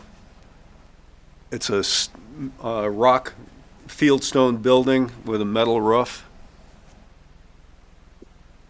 That photograph has to be 40 years old because 40 years ago it was a bar. And it's been a bar and a machine shop since then. Well, are you suggesting that the assessors in the rural counties, if they have updated photographs, so they should submit them to the state? No, I'd say submit them to Marshall Valuation Service, which is, I think, the origin of the photographs and the manual itself, isn't it? The manual itself, the costs, yes. The photographs, a lot of those were obtained from the rural counties. So I can definitely get in touch with them and see if they want to submit new photos. Just so that they are presenting kind of a contemporary view of what's out there. Okay, I can definitely do that. Very good. Yeah, I guess the first hint would be if it's going to be a color photograph or a black and white. Well, I think that like Marshall Valuation Service, they're just printed in black and white. Oh, yeah, okay. But- Thank you, Mr. Chairman, for my but- indulgence. But that's neither here nor there. It's just an aside, since we have tons of time to kill. Cheryl, if you would continue, I think we're into item F. The 24-25 improvement factor. Cheryl Erskine for the record, sorry. NRS 361-261 requires the department to propose any improvement factors and that each county assessor shall notify the tax commission that he or she approves or objects to the proposed factor by May 15th. Under NRS 361-265, assessors are provided an option to either apply a factor to improvements in non-reappraisal areas or to recost improvements in non-reappraisal areas. The department calculates the improvement factor based on the change in year-over-year costs as reported by the Marshall and Swift Cost Service. All assessors indicated their approval of the improvement factor developed by the department for the 24-25 year. The purpose of the factor is to keep properties which are not reappraised at a similar level of assessment as properties which are reappraised. The improvement factor provides a means to ensure a stable property tax environment which avoids unanticipated value increases when a reappraisal occurs. The department annually conducts a comprehensive study of the Marshall and Swift Cost Manual at a regional level to determine increases or decreases in typical building costs. For the 24-25 tax cycle, as seen on page 7, the department recommended that a statewide factor of 1.07 be applied to non-reappraised improvements. I should note here that only Lander and Mineral counties use the improvement factor. All other counties recost all improvements each year. Improvement factors are required to be developed by the department by statute. We will continue to develop the factor and it will be available to the assessors if they so choose. I'm happy to answer any questions you may have. Cheryl, would you anticipate that the two counties that are not revaluing properties annually are trending in that direction, or is this factor going to continue to be used for those counties into perpetuity? I do believe that they are going to transition to recosting all improvements all years. Mineral County was waiting to work through their 5-year reappraisal cycle. They, I believe, completed that last year, and this year they are not going to be, for the 25-26 year, they are not going to be using the improvement factor. Lander County is still using that, but I believe they are still transitioning over to the GSA software. So I'm thinking that in the future we will be seeing where they are recosting all improvements all. So under that circumstance, would you continue to be producing this improvement factor even though it wasn't being used as a check or anything, or would this task be abandoned? I think we have to because it's mandated by statute that we do provide it. So I think we will be doing this the analysis every year on this, just so that it is available just in case. Okay. Board, any other questions? Hearing none. Cheryl, if you want to continue, I think we're now to G. I'm going to turn it back over to Jeff now. Great. Thank you. Jeff Mitchell for the record. Under item G is the 24-25 Personal Property Manual. This was approved last May, during May 2023, for the 24-25 personal property within the state. A little side note on that date, because the valuation of the unsecured roll or the personal property for the 24-25 year doesn't begin until May 1st of this year, of 2024. And so there has been questions in the past on why we approve that so far in advance. There are instances of personal property that is valued on the secured roll, which is done a year ahead of the unsecured roll. And so to account for those instances where we're developing the valuation of personal property that happens to appear on the secured roll decides why we have to approve that so early. So this upcoming May, we are approving the 25-26 personal property manual, where the majority of that valuation process will be for the 25-26 unsecured roll, but there will be instances of personal property that appears on the 25-26 secured roll. And to be able to provide that methodology to the assessors timely, that's why the approval of that manual occurs then. With the personal property manual, it establishes the guidelines that the assessors follow in the valuation of personal property, which in general is acquisition cost, which is trended to the most current cost available, and then follows different depreciation and life tables that are established by the Department of Taxation. In general, those life tables are double declining life tables with a residual of 5%. We establish,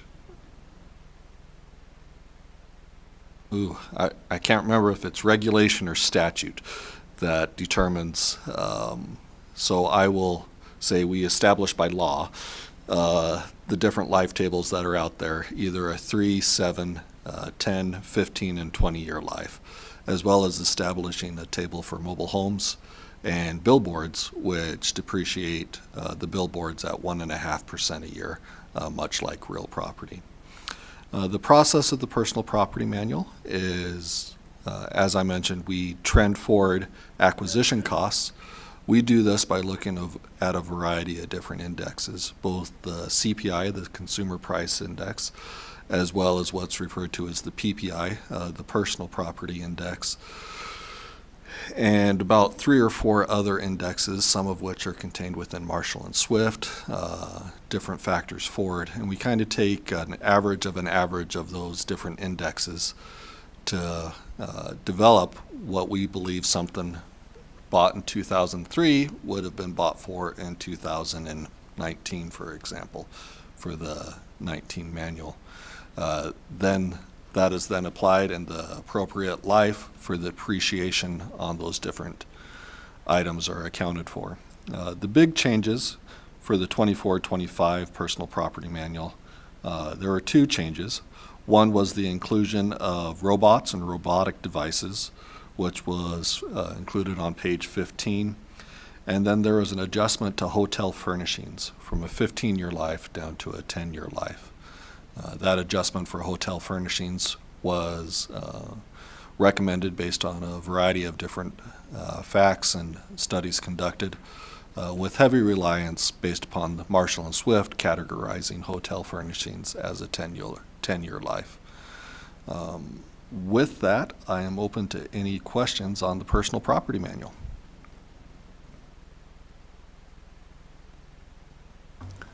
Board, any questions or comments on the personal property manual? Excuse me, I just had a question about the petitions that we heard last year. Is that what we ended up using, was a 10-year life on the hotel furnishings? Jeff, can you recall, is that what we did in the state board on the Jeff Mitchell, for cases the in Clark record. County? I'll be honest, I do not have a firm recollection of on where those decisions, and with it being a continuing matter, I don't want to not speak completely or truthfully, so I'll defer on answering that one. My apologies, Mr. Morse. No, well, I guess the first revelation from your answer is we're going to hear it again this year. I guess I'll withdraw my question then, Mr. Mitchell. Thanks, Tim. Any Got a other? quick question, Mitchell. Go ahead, I Al. was just curious, this is more of a curiosity question, a driven question, is how big a segment is this new robotics classification? Is it growing leaps and bounds or something else? Thank you. Jeff Mitchell for the record. We are seeing that there is an increase specifically within that area that called out the need for us to provide a little bit more direction and guidance on what falls within that classification. Before providing that classification, it was a little bit dependent on the assessors on whether that fell into computer software, different areas that are contained within the personal property manual. But we have seen enough growth that we felt that it was important to make that distinction and that availability for that specific segment. So I don't know leaps and bounds, but significant enough that we wanted to provide direction on it. Well, it seems like a good measure to get out in front of it. So Jeff, is this primarily robotic manufacturing equipment, that kind of stuff? Correct. State Board Equalization members are now robots? Anybody who's a robot. Okay. But primarily it's manufacturing equipment. Manufacturing was where we were seeing the growth of the robot, and I'm trying to remember the exact phrase that it was, robotic devices and robots. Self-cleaning machines that you're seeing in Walmart, things along those lines. Okay. Any further questions regarding this item? Hearing none.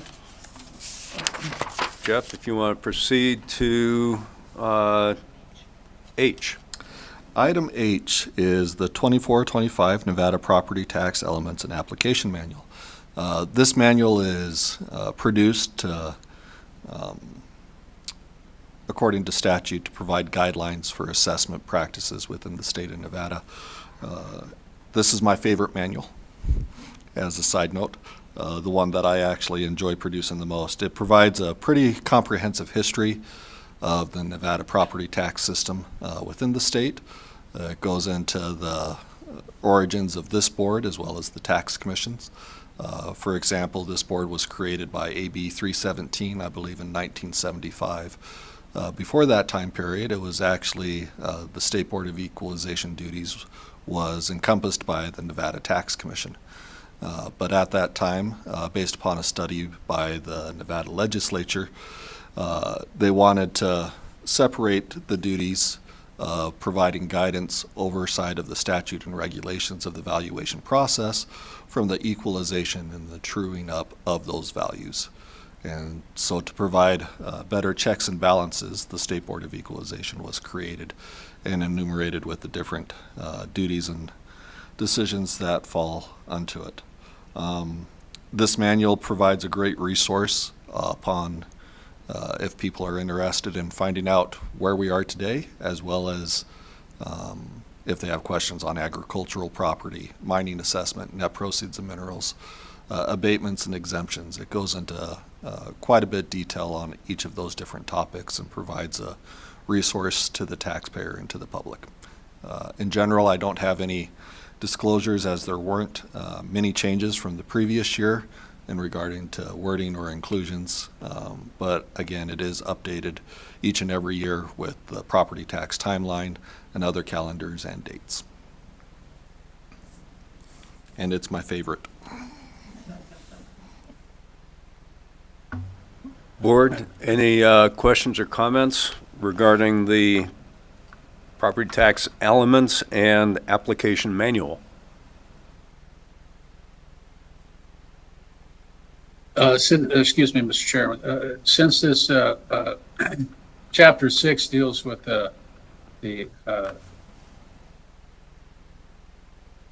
well, 6 and 7 all deal with this board, are there any likely candidates to fill in the seat that's open, as well as I think some people are expiring or have expired? I just was wondering where we stand with the members to the State Board of Equalization. Thank you. Jeff Mitchell for the record. I am going to defer to Ms. Navarez-Goodson. Thank you, Mr. Chair and Member Morris.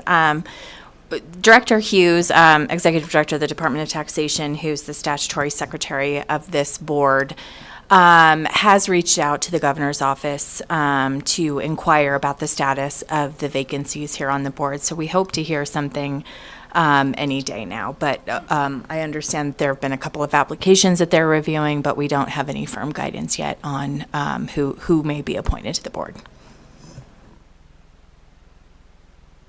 Who would be required to be appointed on the vacant seat? I know there's different categories, different counties, different parties, different qualifications. What spot is open and what do we need?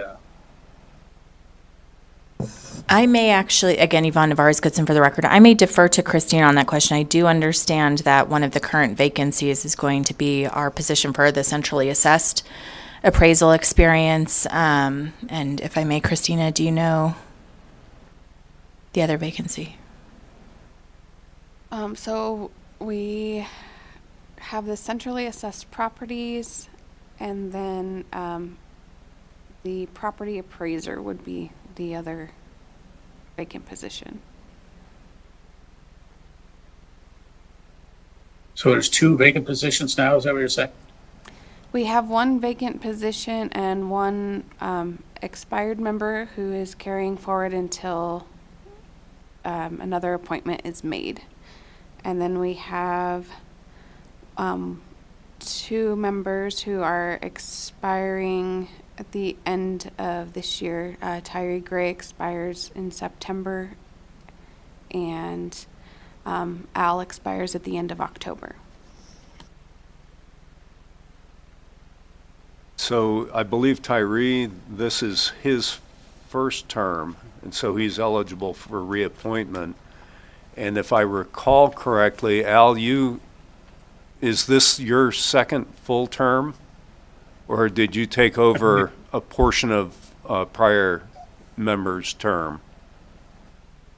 Christina would have to confirm for me, but I think I jumped in midterm, but it seems like I've been 2 full terms since then, maybe, by the time I get through October. Okay, Yes, he's correct. okay. Tim, does that answer your question? What position is Al in? I'm sorry, is he centrally assessed or property appraiser or what? Al is a certified public accountant. So we're going to need to replace the accountant The at the end of the accountant, year as well as, I think it's the accountant, the appraiser, and centrally assessed. well, I was just wondering, I guess I'm the business person from Clark County, but it could be, I'm not a CPA, but I could fall into the property appraisal category or the centrally assessed category if that it needs to be done. I don't know how that would work, but it would be easier maybe to get another general business person than it would be to get a centrally assessed person. Could I move into the other category to make it easier to appoint somebody else? I don't know. Just asking. Tim, I think the best thing to do would be for us to sit down with staff outside of the meeting and discuss the shuffling of positions, if that's appropriate, to allow the governor or the governor's staff the most leeway in making new appointments. So, Thank you, Mr. Chairman. Maybe you and I and Christina can sit down and just, kind of hash out what positions, are filled, could be filled, and what categorization of the existing members would give the governor the most flexibility. Because you are right, there are a number of overlapping requirements in terms of the appointments that make finding members more challenging. So, Mr. Yeah, I'm just Chair. trying to, I was just going to say again, Yvonne Navarez-Goodson for the record, as of the original expiration of your term, we did inform the governor's office that there could be some flexibility within our existing membership to move that around. So we will reiterate that with the governor's office if he is so inclined to move one of our existing members into a different category. But ultimately, it would be good for us to connect offline just to make sure members are comfortable with that reassignment if that were to be the case. thank you. thanks, Tim, for the question. Any further questions or comments regarding this item C1H?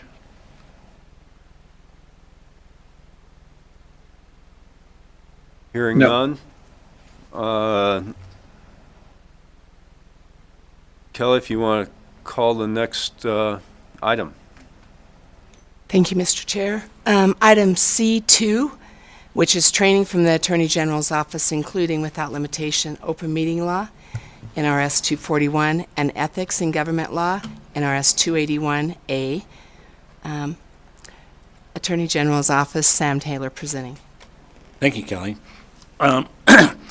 Board members, I just want to provide some big view highlights. I don't intend to go through every single item in the OML or ethics. That is not the purpose of this. This is just a reminder for the board members. If you have questions at any time, just feel free to jump in. No problem from my perspective. So to begin, the big thing to keep in mind is the OML is designed to allow members of the public to view what its government is doing and participate in a meaningful way. For example, the agenda provides notice of the business the entity is going to conduct and where and when. The agenda also lets the public know how they can participate. The agenda is handled by the Department of Taxation staff. They do a really good job about that, so no need for the board members to worry about that. The main thing we're worried about is how the board conducts itself during meetings and in between meetings. For example, public comment. You need to allow the public an opportunity to speak. We generally do not have public comment on individual items, but it can be on, public comment can be on any topic under the jurisdiction of the board and for the time period specified in the agenda unless otherwise set by the chair. And the chair can allow a longer period of time. For example, something's really important, the chair can say, look, I want to hear more on this particular topic. So, that's for you, Mr. Chair. Super. 2 ways to provide public comment. It can be on every action item or once at the beginning and once at the end of every meeting. Every meeting day the board meets. So if you have multiple meetings back to back to back, you got to do 2 public comments every single day. There's also, the chair has the ability to set the time and places for the meetings of the BOE, and that's kind of a big deal. And by the way, I want to bring up something really important, and that is if somebody is defaming a member of the board, unfortunately you have to allow that person to keep going until the 3 minutes are up, unless they're being repetitive or otherwise they're disrupting the board in terms of just the volume and the manner in which they're speaking, or they're acting in a threatening manner. So the fact that they're saying something defamatory is not necessarily a basis to cut them off. So they can be accusing the board members of cheating, lying, and stealing. While it's not true, obviously, they're entitled to do that, although you can most certainly decide whether or not to sue them afterwards. Hold on here. Also, having the chair discuss what will happen at the next meeting and when the next meeting will be held is not necessarily an action item. It's not something that you need to take a vote on because the chair gets to decide when and where the meetings are to be held. So you can discuss that amongst yourselves pretty much at any time, even during the meeting, and it doesn't have to be noticed under the OML. Quorum. It's interesting, but recently there were changes made to Chapter 241, which modified how a quorum is determined. And the main thing is you need to keep in mind that even if you only have 2 people, you can still make a decision, but both those people have to agree. So it's required in order to take action. So you still need a majority of the quorum to do that. And if you only have two people, then that is what is required to take action. So in our board, as an example, it's a 5-member board. We've got one vacancy, and so that leaves 4 people who have been appointed. If one of those is missing, we still have 3, and that still constitutes a quorum. And we can vote out of those 3 to pass a motion. We need 2 of those, or do we need unanimity? Technically, you can, out of a 5-member board, this board, some boards, by the way, if they're set by statute, you have to meet the minimum quorum requirements. For example, my SIA board, they are required by statute, and it says a quorum constitutes 3 members. Here, in this case, you can have 2 members constitute a quorum under the new changes to the OML. So that's kind of a big deal, but both those members, those 2 members, have to vote in the affirmative to pass something. So in the past, we've suspended the hearing when one member, as an example, we've got 3 members attending, one member's Zoom goes out, and we've suspended that meeting until that Zoom comes back.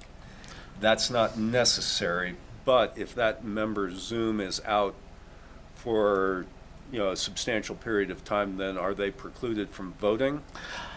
Boy, okay, there's a couple things wrapped up there. One is just if somebody's Zoom goes out and you want to provide them an opportunity to come back, that's just kind of a matter of courtesy. And also, I think the more the merrier in making a decision, but that's up to the chair to decide whether or not they want to wait for that other member to come back. Does it look like a permanent sort of thing?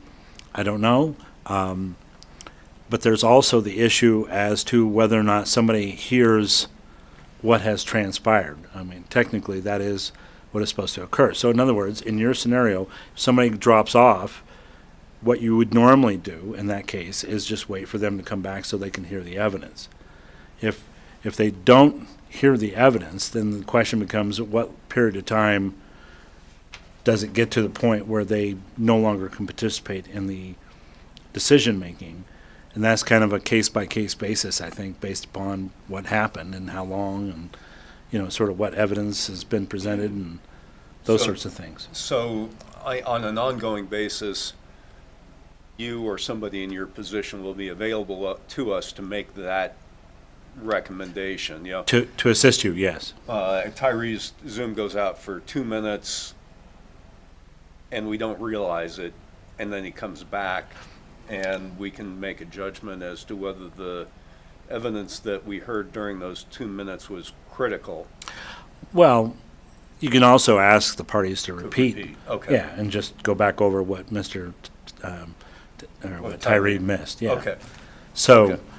that's just kind of a fact-based, each time will be different sort of determination. Let's see. Okay, another thing about the OML that I think is sort of a big deal is you as board members should avoid discussing action items outside of the public's view. That's kind of really what the OML is all about, is to have the public view what the business is of the board and how it's being conducted, how you're deliberating. You're not exempt from deliberating in the public's eyes, so you have to deliberate in front of the public. You have to say, here's what I think and why, in front of the public. That's also another thing that I would want to bring up is, doing that helps establish the record. I'm going to get into a little bit more detail on that later, but that is kind of sort of the central thing here that we're trying to do, is set the record so that somebody who is a party, if they decide to appeal, that there's an adequate record to support the decision of the board. One of the biggest problems I've seen with parties discussing things outside the view of the public is what is called a walking quorum. I don't know if the members are aware of this term or heard it before, but a walking quorum is, say, for example, you call up Tim, say, hey, Tim, we got this item coming up. It's, blah, blah, blah, blah, blah, blah, and it deals with blah, blah, blah. Here's what I think, okay?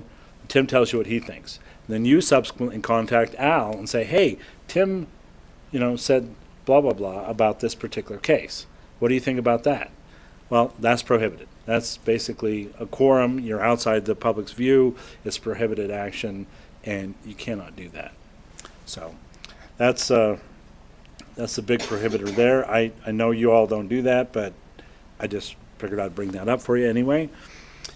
And a good way via email to avoid problems is to use BCC. So if you're writing to somebody, like a board member, and you're going to include, you're writing to Yvonne, but you're including board members on the communication, if you utilize BCC, somebody can't hit reply all and tell everybody what they think. That's creating problems. You don't want to do that. So doing a BCC on emails is really an ideal way to communicate regarding board business. Any questions by the board over this? Okay. I'm going to move on to ethics. Again, this is just 20,000 foot level, and plus I'm trying to move it along because lunch is coming up. So, ethics, I sent you all the link for the, and there's also some materials that are included with the packet for ethics training, and also OML as well.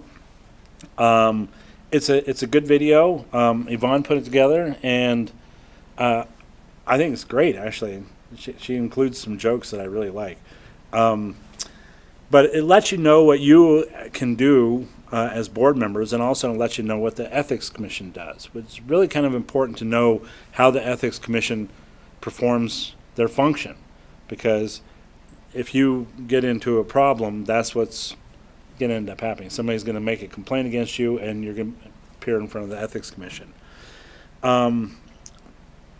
That's why, before you get into trouble, I would recommend inquiring with either myself or the Ethics Commission via advisory opinion if you have questions whether or not a specific act is appropriate or not. Both of those devices really can head off, I think, 90 to 100% of your problems. I mean, depending on whether or not you want to still willfully sort of avoid the opinion or go against that opinion. That's kind of a big issue. If you contact me and I say, hey, here's the situation, X, Y, Z, this is how it should apply, maybe this is what you should do, and I give you advice and you ignore that advice, well, you're kind of on your own. So just to let you know, if you get caught for willfully violating the ethics rules, you can actually be held personally liable for large fines. And I'm going to go over those in a bit. It's important to know what constitutes a conflict of interest for the purposes of the ethics rules, what you should and should not do. And you got to be aware that willfully violating those ethics rules can result in hefty personal fines. And it's also important to keep in mind that disclosures can resolve a lot of issues as well, especially from the perspective of the public. One of the things that you're trying to avoid is the appearance of impropriety on your part, utilizing your position in a manner that is not consistent with the law. And one of the ways to set the public's mind at ease is to issue a disclosure. Tim last year did a disclosure that I thought was excellent about the casino cases. That was exactly what he should have done, and the disclosure was really well done. And that is, I think, an example of how to do it. If you need help with some language on a disclosure, I can provide that to you in advance of the meeting. I've done that for other boards. If you have questions whether or not whether or not you need to do a disclosure or not, I can also help you with that as well. Conflicts of interests. I'm going to simplify this. It's really, are you, your family, household member, or employer getting a personal benefit from your decision or for the information you receive while you're a board member?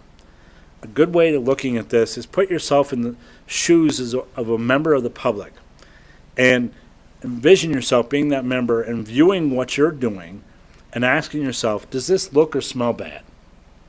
And if it looks or smells bad, you may not want to do it. That's really what it kind of comes down to. In other words, are you taking information that you've gleaned and using it for an improper purpose? Are you rendering a decision because you know so-and-so who is sitting before the board?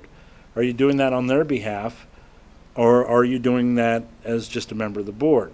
And that's really kind of what the public wants to know. The public might be aware of your relationship with, somebody who's appearing in front of the board, and if you don't do a disclosure saying, hey, I worked for these people, 10 years ago on this issue, but I'm no longer doing that, and I think, the case before the board is no longer related to that, so I'm going to participate in this decision-making anyway, notwithstanding what I'd done in the past. And that's exactly what Tim did last year, and was, again, excellent. And I think it was warranted as well. Let's see, going down. Okay. If you willfully okay, go ahead. Sorry, on disclosure like that, I've kind of operated under the better safe than sorry rule. Is there in a situation where doing that would inadvertently cause a problem? Over disclosing or disclosing stuff that doesn't really. First, I don't think there's anything such as over-disclosing. I mean, quite frankly, I think you can't disclose enough generally. Yvonne was nodding her head, so I think she agrees. Okay, it seemed like that was the logical path, but one. Yeah, go ahead, Al. Oh, I was just going to say that seemed like the logical path, but one never knows.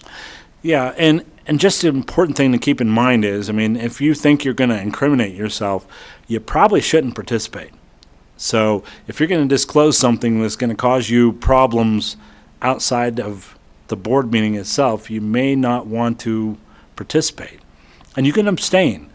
I was going to get to this later, but abstention is not the default. The default is the exact opposite. You should not abstain under the ethics law. But if you need to, by all means, abstain. If you think you're going to get in trouble by participating, abstain. You don't necessarily have to disclose it. You just say, I'm going to abstain because, I think this would cause some problems with the ethics law. I think I'd reiterate what Sam had said earlier, Have to that disclose, if there is a question in your mind regarding a case that we're about to hear or something else, contact him directly. Yeah. He has helped me. I think he's helped him. Contact him beforehand, lay out the scenario, and take his advice, whatever that is. Talk it through before the meeting, and then take his advice, and that will keep you safe and keep the rest of us safe. Yeah, and something else. Yvonne was reminding me that, under the ethics law, you should disclose why you're abstaining, but I would note this. If you abstain without indicating why, nobody's really going to go to the Ethics Commission and say, my gosh, this guy's abstaining, and bad things happen, right? What normally happens is if you fail to abstain and you got a personal conflict, that's where the problems arise. Now, Yvonne might disagree with me on that, but go ahead, Yvonne. Thank you, Sam. I would just say the statute actually requires the basis for which you would be abstaining from voting. So if you are going to abstain from voting on a particular item, the law requires you to disclose what the conflict of interest is. To what detail? Counselor? Mr. Chairman? Yes. Excuse me. Is it possible to voice the fact that you're going to abstain on voting on a particular case before us? Is it still okay to participate in the discussion of that case? You should And not. indicating that you're should not. Yeah, if you're going to abstain, you should anything- abstain from the deliberation, which leads up to the decision. So if you have an opinion, but yet you've indicated that you're going to abstain because of conflicts of interest, you should not participate in the discussion.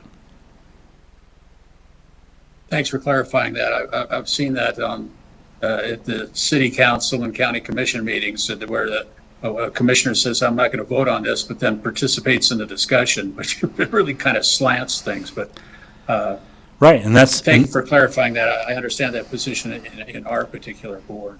in fact, the term that you use, slanting it, is exactly what's prohibited. You should not be influencing the outcome of the decision one way or another because you have a conflict of interest. That's the whole purpose, is to avoid participating in that, to slant the outcome because of your conflict of interest. I mean, the whole purpose behind the ethics law is you got something driving you, something motivating you that is not necessarily in the public's best interest. So therefore, you should abstain when that is the case. And abstaining means you don't try to influence the outcome of the decision one way or another. So, yeah, you had something, Bob? Yeah, Yvonne, if you are going to abstain, to what detail do you need to disclose the reasoning? Thank you, Mr. Chair. Yvonne Navarez-Goodson for the record. What the ethics law contemplates when there is an abstention is that you're disclosing sufficient information to inform the public as to the nature of the conflict of interest. So it wouldn't be probably sufficient to say, hey, my wife is affected by this matter. You would have to say why your wife would be affected by the matter before you, whether it's her business interest or something to that effect. So you have to give enough information to inform the public as to what the conflict is. And one, So the guidance there would be to contact either you or Sam me. beforehand and craft that discussion to the case, to the matter at hand. yes. One thing I would note, though, I mean, and that's kind of what my point was, is I've never heard, and maybe Yvonne can correct me, but I've never heard of anybody getting a fine for willful violation of the ethics law for not fully disclosing their abstention. So I don't think that that is something that you're going to get in trouble for. My point was, I mean, Yvonne is correct. You should follow the law. I'm not telling you not to. What I'm saying is the thing you really need to watch out for is willfully violating the ethics law, which gets you the fine. In other words, knowing you should abstain, failing to do so, participating despite your conflict of interest. You didn't disclose it. You didn't do anything. You participated, but you still have that. And you maybe even consulted a lawyer who said, no, you need to abstain, and then you still participated. That's a danger zone. So avoid the danger zone. I was trying to give you a broad overview here. I think everybody's got a pretty good sense about what can get you in trouble. The point is that you can avoid getting into trouble by consulting with an attorney.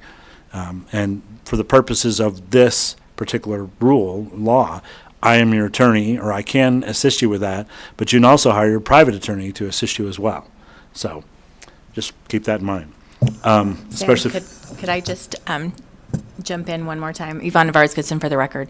For the sake of this board, though, I would refer you to Sam in particular if you have a conflict that you need advice on, because the safe harbor in the law protects you from a violation if you rely upon the legal advice of the attorney who represents the board. And in this case, that would be Deputy Attorney General Sam Taylor. Yeah, Yvonne is not capable of rendering that advice for the board for the purposes of the safe harbor provision. So I'd point that out. Although she really knows her stuff, so I might even call her to find out what she thinks about it before I give you the advice. But having said that, you can write to me via email and I can provide you a response and give it to you in writing. Now, willful violations result in fines under NRS 281A 790. And again, it's not willful if you consult with an attorney and follow their advice. It's willful if you consult with an attorney and don't follow their advice. Or it's willful if you simply refuse to abstain and participate and you do have a conflict of interest. The first violation is $5,000. Second one is $10,000. Third one is $25,000. So, and the Ethics Commission has issued fines. So you just got to pay attention to that. And that comes out of your pocket. It doesn't come out of the Department of Taxation or anything else. It comes out of your own personal pocket. And now, ultimately, ethics is a personal issue. And the board members have to decide for themselves whether or not they should abstain from a decision. I can't tell you or force you not to participate. You have to decide for yourself after consulting, with me, or consulting your own private attorney, or consulting your conscience that you want to participate. That's your decision. It's just, and you're going to be on the hook for it. So just bear that in mind. And if you need more training, I mean, there's Yvonne's video, which I think is excellent. There's also some materials in the packet that was given to the board today. So, any other questions on ethics?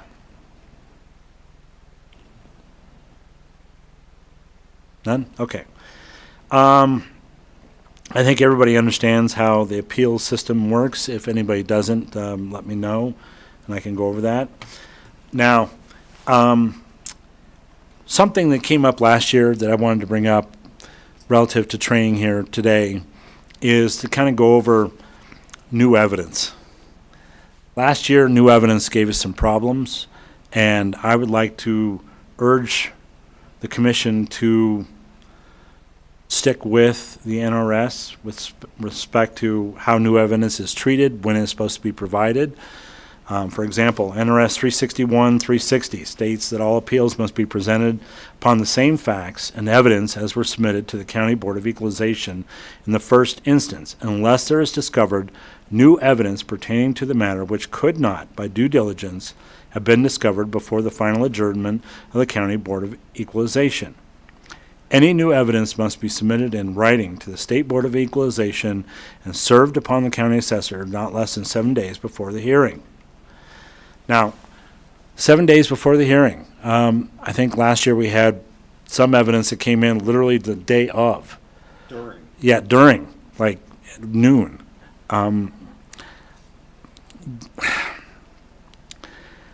I can say is this. One, the rule was set up for a reason, and that is if you, the assessor or the taxpayer, have evidence to present, you should be diligent in the presentation of that evidence and provide it to the board within the time specified. And if you fail to do so, that's a laches argument. In other words, if you sit on your rights and you fail to do the things necessary to protect yourself, well, that's on you. And I would urge the board not to want to hear evidence which was not properly presented to the board in accordance with this law. Now,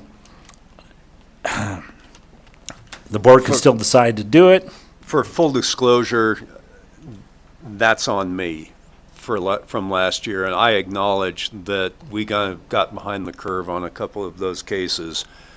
It became chaotic, and I will accept the blame for a lot of that because it falls on my shoulder as chairman to kind of marshal these things and wrangle it back into submission. And I apologize to you, I apologize to the board, I apologize to staff for letting that proceed the way it did. And I fully acknowledge that I dropped the ball there. And so we will be much more attentive to this issue this year. I wasn't pointing any fingers, of course. I was keeping it general and bland. It was not on anybody's shoulders. It was, and by the way, other board members are voting with you, so it's, it's not just on you alone. And the reason, again, is it creates problems during the meeting. How do you treat the information? If it comes in at the very last minute, oh, I've seen this information. Really what should happen is if the record should be cut off 7 days prior to the hearing, that's it. In my view, it should not be presented to the board one way or another, either via email or any other way, until they have voted on it and decide to let it in. In addition, there's direct appeals. By the way, I was describing the process for appeals from the County Board of Equalization. In direct appeals, essentially, the standard is an appeal of a hearing of a decision of a county board, a party that, oh, wait a second, hold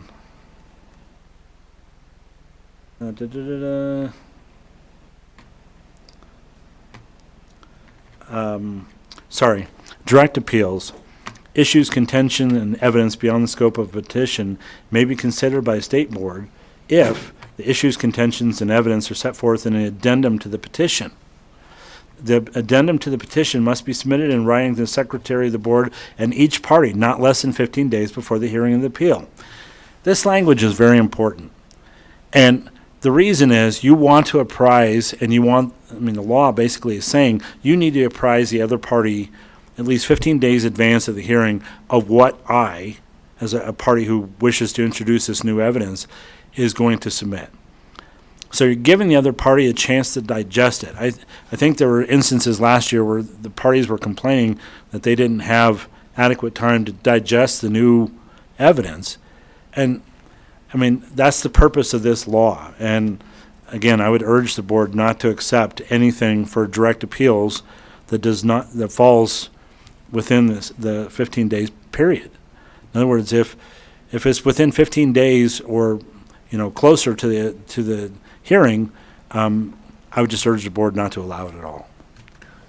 Christina, if you could have that language, the language that's presented in the package regarding new evidence, just have a dozen of those available to hand out to people. I will have Sam read that standard again each time that issue comes up, but if we had something in writing that we could just hand to them, this is the law, this is why we're reading this standard now, and then call it, and if they, if they're trying to present information within the prohibited window, have that be part of the response.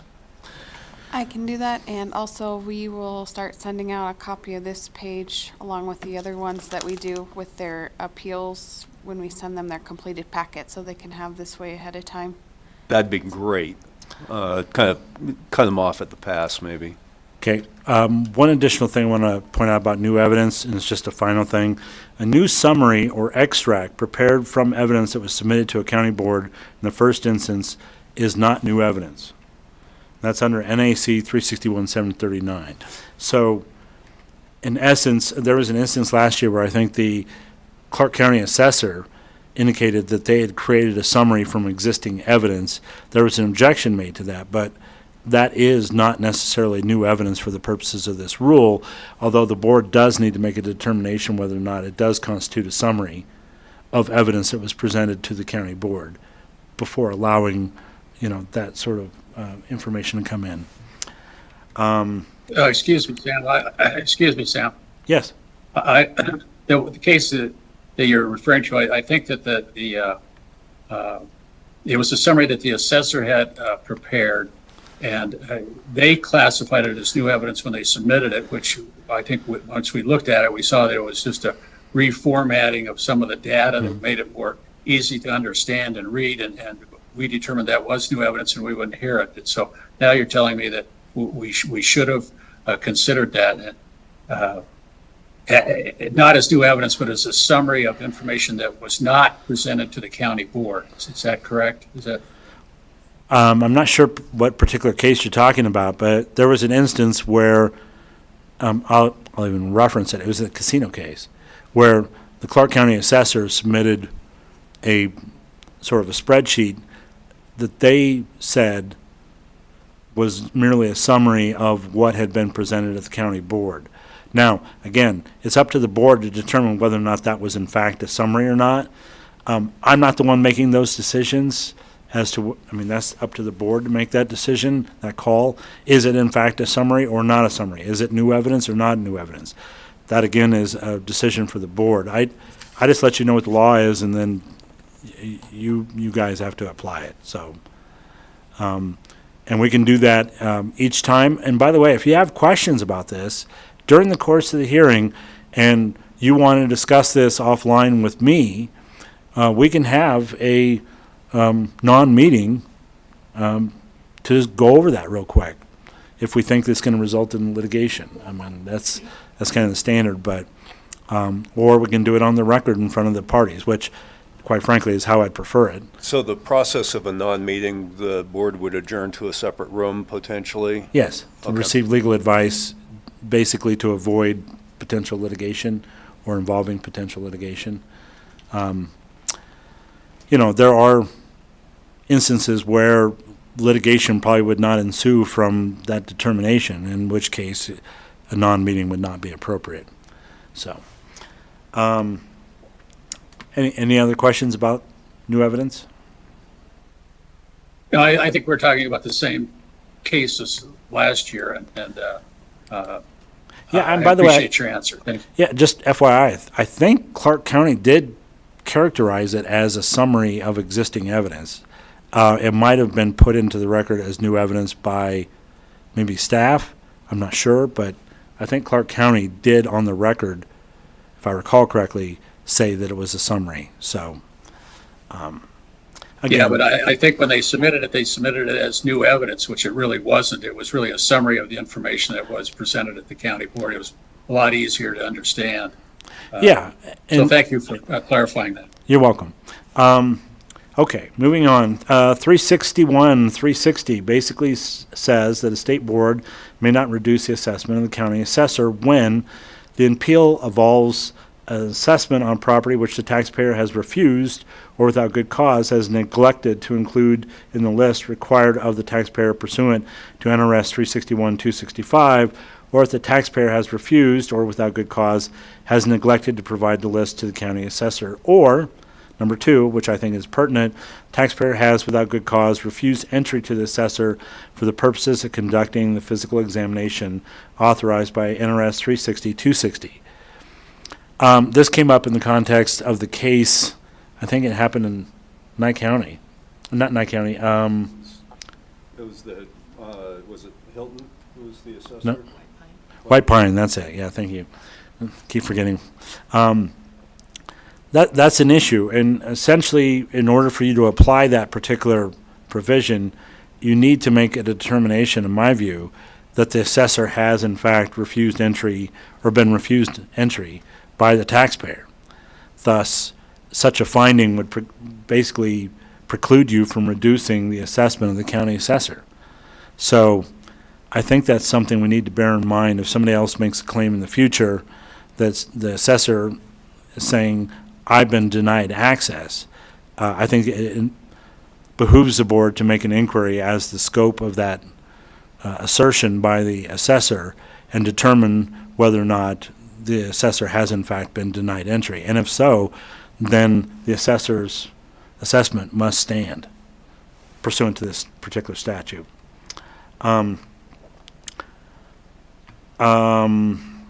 Standards of review. Preponderance of evidence is basically the standard that the board is utilizing whenever it hears the evidence to determine what action it's going to take. I call preponderance of evidence the 50+1 rule. In other words, you got to balance scale. If the scale goes this way, okay, you win. Goes the other way, you lose. It's also been referred to as the more likely than not rule. It's basically, if the scale goes one way or the other, that's how you should be voting.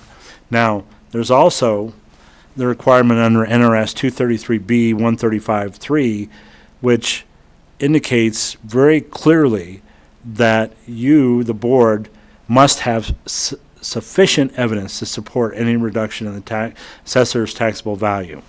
Now, sufficient evidence is also referred to as substantial evidence of the whole record. That's on NRS 233B 135 subsection 3 and E, subsection E, which says that the board made it clearly erroneous in the view of a reliable, probative, and substantial evidence on the whole record. So when a court's looking at what decisions the board has made, it is going to ask itself whether or not there was substantial evidence presented to the board and whether or not it was reasonable for the board to make the determination it did. Thus, one of the important things to do in conjunction with this is to make a record. Make a clear record why you're making the decision you are. In other words, if you need to reference materials, page numbers, exhibit, you can reference the exhibit in its totality and say, pursuant to exhibit, taxpayers exhibit A, we find that there is clear, substantial evidence based on a preponderance of evidence to, make the decision we did. You don't have to use the term preponderance. You don't have to use substantial, but it has to be sufficient amount of evidence for you to have made the decision. So if there is scant evidence on the record for your decision, you may want to look at other mechanisms, getting more evidence in front of the board. And just in case you need to do that, I mean, say, for example, county record comes up and you find that it's not substantive enough. In other words, there's not enough evidence and the county board shouldn't have made the decision it did. You can actually remand it back to the board, have them basically do more fact-finding on that and get more evidence. So that is something that's in your, I call it the quiver, an arrow you can whip out and help yourself there. Go ahead. You have a question? No, Sam, I have a biologic issue, so if we could break for a few minutes. Okay. We'll be back in about 10. Sure. And I don't have very much left. I only have like about a minute left. Then go after it. Okay. In reaching your decision in a contested case, this is NAC 361-7047, the state board will make an independent valuation of the property that is the subject of the appeal. This valuation may be different from any valuation proposed by a party to the appeal, including the assessor. However, just for the record, the assessor's assessment is presumed to be valid unless the taxpayer shows otherwise, again, with substantial evidence. And the board may sustain, reverse, or modify, whole or part any decision appealed to it. They may remand the matter back to the County Board of Equalization as provided in NRS 361-360 sub 6. Whereas the state board will remand to a county board any complaint which was denied because it was too complex or based on a method of appraisal required by law for which evidence of taxable value was not reviewed. The record also under NRS 361-360, if the state board of equalization determines the record of a case is inadequate because of an act or omission of the county assessor, district attorney, or the county board of equalization, state board may remand the case back to the County Board of Equalization with directions to develop an accurate record. But this must take place within 30 days after remand. So what you're doing is directing the county board to hold a hearing within 30 days. The directions must indicate specifically the inadequacies to be remedied. If the State Board of Equalization determines the record returned from the County Board of Equalization after remand is still inadequate, State Board may hold a hearing anew on the appellant's complaint. So in other words, they call that de novo, so you're starting from scratch. Or it may, if necessary, contract with an appropriate person to hear the matter, develop an adequate record in the case, and submit recommendations to the state board. The cost of all contract and costs, including attorney fees, to the state or appellant necessary to remedy the inadequate record are charged against the county. Instead of remand, state board may determine that there was not a preponderance of evidence to support the county board's decision, in which case the state board must find whether the fact sought to be proved was more probable than not. In other words, the preponderance of an evidence standard. Further, under NAC 361-726, the board may order any additional information it deems necessary to determine the correct taxable value of any property under consideration, and if necessary, order the department appraisers to view or appraise the property and prepare the state board an estimate of its value or other relevant testimony and evidence. This information is meant to assist the state board in making its determination. So, you have a lot of tools in your toolbox to help you make decisions, and you don't have to make, my point is, you don't have to make a decision the day the people appear in front of you. You can punt, if necessary, to obtain more information to make an informed decision. So, I just wanted to let you be aware of that, and that is all I have, unless you have any questions.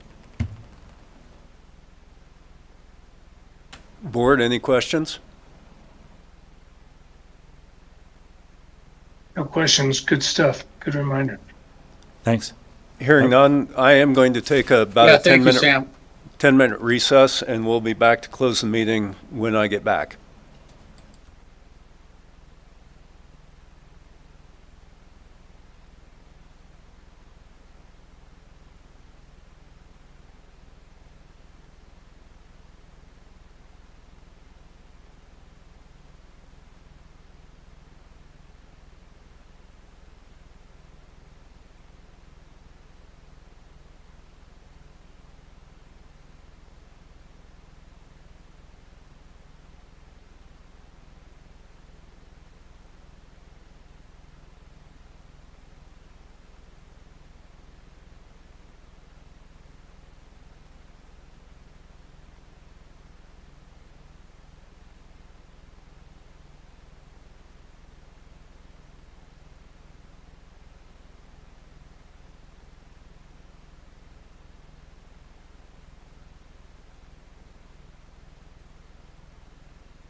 Okay, everybody, do we have anybody still with us? Al, Tim? There's Tim and Al. Super. I'm here. Okay, I'm going to reopen the meeting. Thank you for your indulgence. Sam, do you have anything further? No, Mr. Chair. Kelly?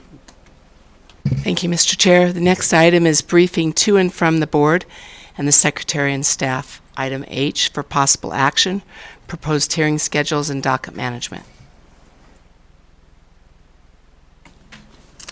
This is Christina Griffith for the record. So we have a total of 78 cases so far for this year. 61 for the south and 17 for the north, 6 of which we heard today. We do have a couple more deadlines approaching, so we will get more appeals than that, but not a significant number.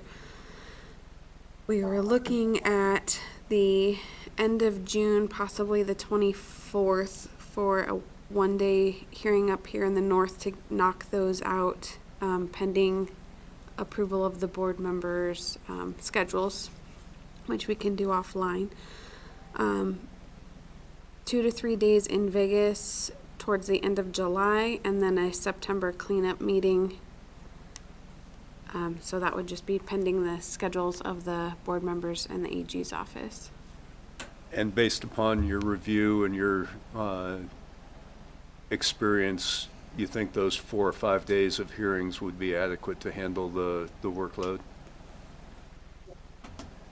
Yes, so for the north, definitely. For the south, we got a bunch of cases that are in batches, so they're all very similar cases. There's a batch that has 24 all combined together that are all the same taxpayer, the same properties, the same issue that they're appealing. So there's chunks of them that could be all heard together. So we could knock them out a little easier. Okay. Okay, so that kind of sets the tone for the balance of the year. Good.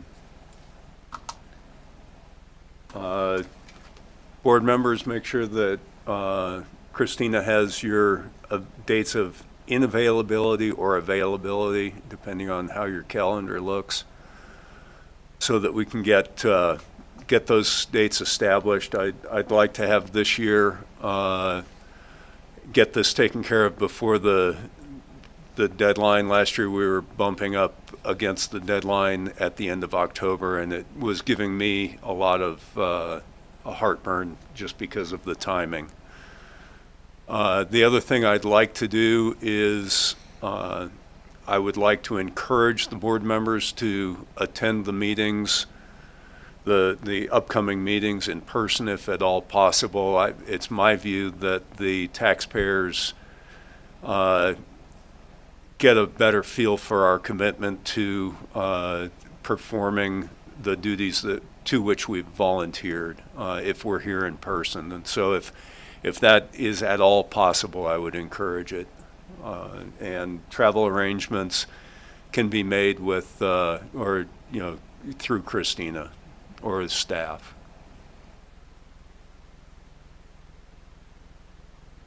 Any other comments regarding this agenda item? Yeah, I'm sorry, Bob, I missed the first part of that. My apologies. I just got in where you said that get a hold of the staff and let them know our dates. Was there anything else I missed? No, what I had said is that it's my view that the taxpayers have a higher level of confidence in our commitment to performing the duties to which we've volunteered if we're in the meeting in person. And so I would encourage the board members to attend the meetings in person if at all possible. And to accomplish that, if there's travel arrangements that need to be made, Christina is available to help us in that endeavor. Yeah, I heard that, but I'm sorry, when you reconvened the meeting, I don't think I was present for the start of I think it was just figuring out what we were doing. what Christina had gone over is the meeting, the kind of the sequence. We've got a meeting that we're hoping to accomplish in June in Reno or in northern Nevada to deal with the half a dozen or dozen cases that remain in Reno or in northern Nevada, and then two or three days in Clark County in July, and then a cleanup meeting in September. And that, given actually I was wrong, there's currently 78 cases on the list. We took care of 6 of them today, leaving 72, the majority of which are in Clark County.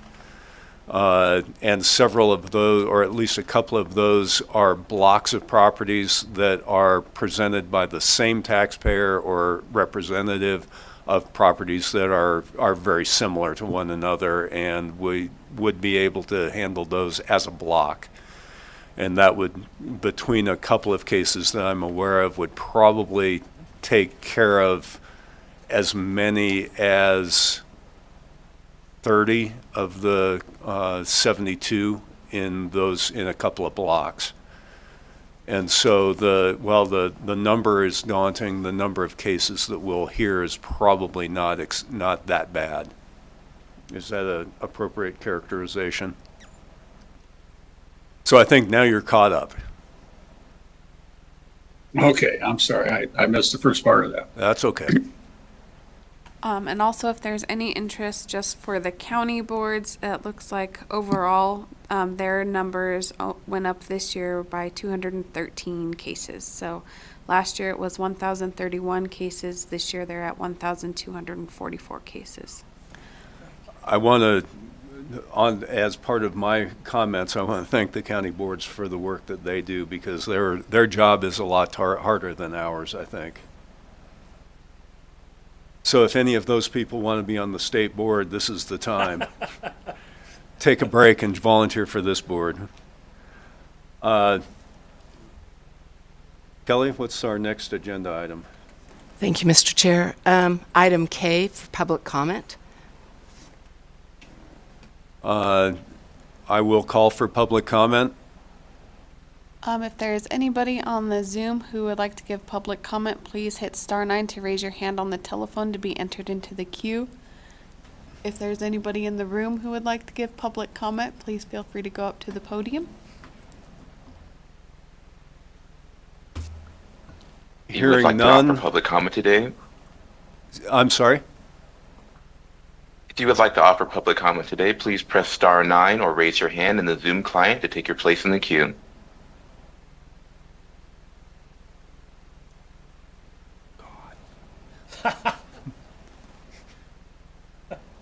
Hearing none, item K is addressed. Did we call item J, which was Board of Equalization comments? That was Okay, what I thought, got it. unless there's other. Nope, not that I'm aware of.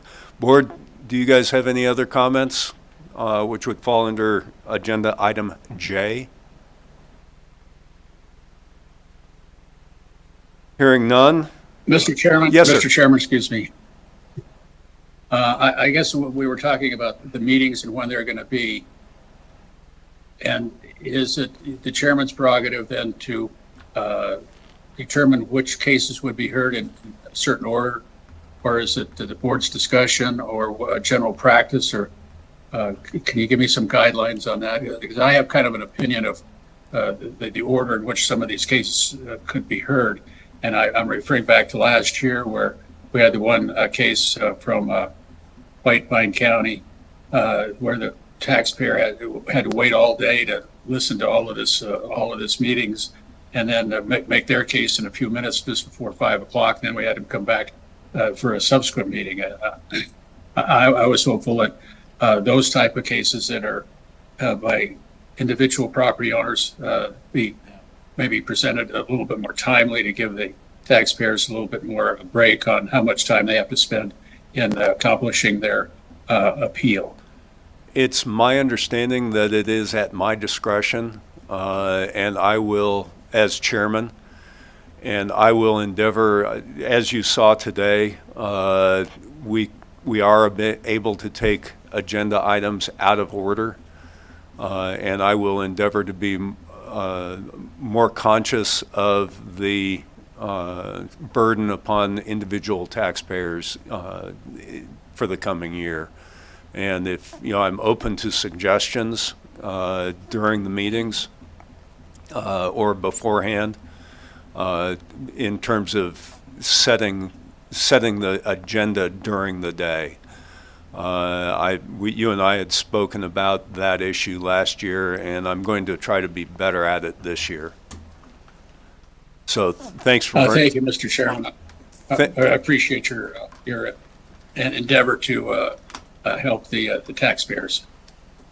That we are here to serve the taxpayers, and last year we had a couple of hearings that kind of got out of hand, and unfortunately the smaller taxpayers some of them ended up suffering inordinately during the process, but I still think that we accomplished the tasks that we were given. So I will. I agree with you. I think we did. I will endeavor to be more aware and rearranging the agenda for the benefit of the individual taxpayers as possible. Thank you, Mr. Chairman. If we're on to L, I'd make a motion to adjourn the meeting. Do I have a second? Second. All in favor signify by saying aye. Aye. Aye. Aye. Motion carries. Meeting is adjourned. Thank you all. Thanks, Bob. Thanks, Bob. Nice job. Thanks, Sam. Good job on your presentation. I need to talk to you. Thank you. Okay. Just write me an email there, Tim. No problem. Okay. Okay. Have a good day. Thanks, John.